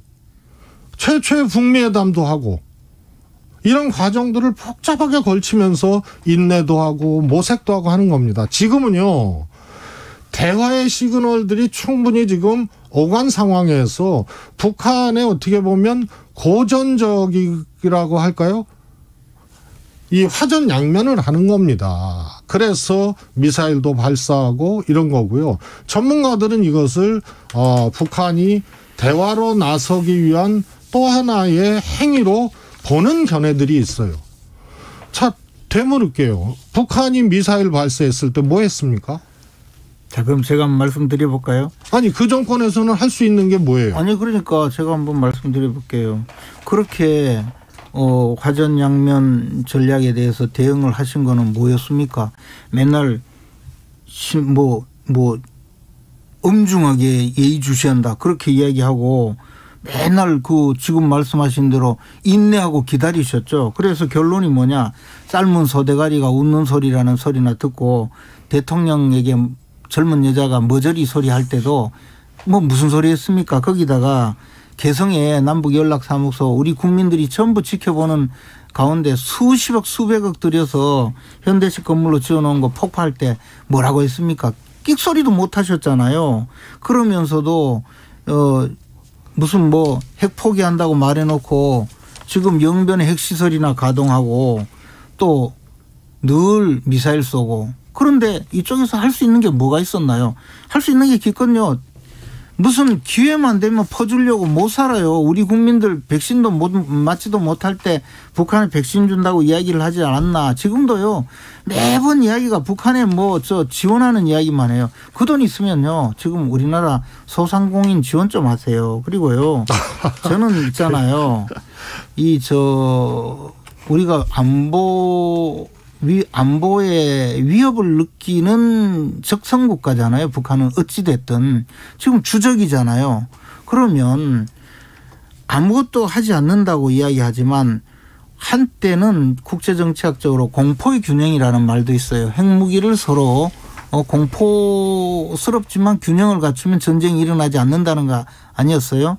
근데 남북 간에 뭘 했냐고 이야기하지만 그때는 그래도 최소한 우리 대통령이 머저리 소리까지는 안 들었거든요. 지금 이 정권이 그만큼 북한에 잘해주고 온갖 정말 편의를 다 했지만 우리 국민들이 보기에는 정말로 이제 자존심 상하는 일이에요. 그런데 한 게 뭐 있습니까? 자, 이런 거예요. 그러니까 제가 편하게 정권 잡고 편하게 했다고 생각하는 거예요. 원래 권력을 운영하고 특히 남북 문제나 한반도 문제를 고민하고 모색하는 거는 굉장한 밀도가 필요한 일이에요. 그냥 기분 나쁘다고 그렇게 하게 되면 지금까지 지속해왔던 우리의 현대사의 역사적 불운 또 앞으로 미래에 대한 개척 이런 것들을 전혀 하지 않겠다는 얘기하고 똑같거든요. 북한이 현재 우리 문재인 대통령한테 여러 가지 이제 안 좋은 비하 발언을 하고 그랬다. 박근혜 대통령 때는요 더 했어요. 미안하지만 XX모라는 소리까지 직접 했어요. 그만큼 상대방이 있는 거 아니에요. 그런데 이 정부의 북한의 태도 하나만 가지고 자꾸 얘기를 하시는데 그러나 이 과정에서도 민주당 정부 문재인 정부는 끊임없이 모색을 했습니다. 자, 안보 얘기하는데요. 이게 무슨 하여튼 정책 토론 같은데 안보 얘기하시는데요. 미안하지만 참여정부 지금 문재인 정부 국방비 상승률이 새누리당이 집권했을 때보다 훨씬 높다는 거 아시죠? 이건 어떻게 설명할 수 있어요? 그래서 안보는 안보대로 튼튼히 하되 이 엄청나고 어려운 모색을 중단하지 않는 것이 그게 대한민국을 책임지고 있는 권력에서 할 일이고 마땅한 거죠. 거기처럼 속 편하게 말해요. 안 되면 기분 나쁘다고 그냥 말싸움이나 했었고 그러다가 전쟁 일보 직전까지 가고 개성공단 같은 거 폐쇄해서 아무런 대책도 없고 그러니까 역사나 운명에 대해서 책임지지 않는 거는 어떻게 보면은 그냥 하루살이 인생처럼 그렇게 해버린 거죠. 지금 말씀하시는 모든 것이 그것은 다 이제 국민들이 지켜보고 있으니까 국민들이 판단할 일인데요. 많은 국민들은 오히려 지금 이렇게 대통령이 종전 선언하고 또 얼마 전에 김여정이 나타나서 정상회담도 할 수 있다 이러니까 얼마나 또 반겼습니까? 아이고 참 고맙다고. 아마 선거 전에 정상회담이라도 하면 표에도 도움이 될까 그런 생각을 하는지 몰라도 남북관계를 계속 국내 정치용으로 어떻게든 활용하려고 하니까 이제 이런 문제가 있는 거죠. 최고위원님, 근데 남북이 만나서 대화해야죠. 어떻게나 평화로 걸어가야 될 거 아닙니까? 당연히 대화하는 거는 좋아요. 네. 그러나 그것을 정상회담을 통해서 그저 결국에는 결론은 아무 성과 없이 정상회담 해가지고 마칠 시간 됐습니다. 결국 국민들에게 희망만 최재성 보여줬잖아요. 전 청와대 정무수석 감사합니다. 네. 두 분 감사합니다. 좀 제대로 한 번 더 싸워야 되는데. 다시 한번 만나죠. 오늘 돌발 퀴즈의 정답이 백신 패스였습니다. 저는 내일 오후 5시 5분에 돌아오겠습니다. 지금까지 주진우였습니다. 두 분 감사합니다.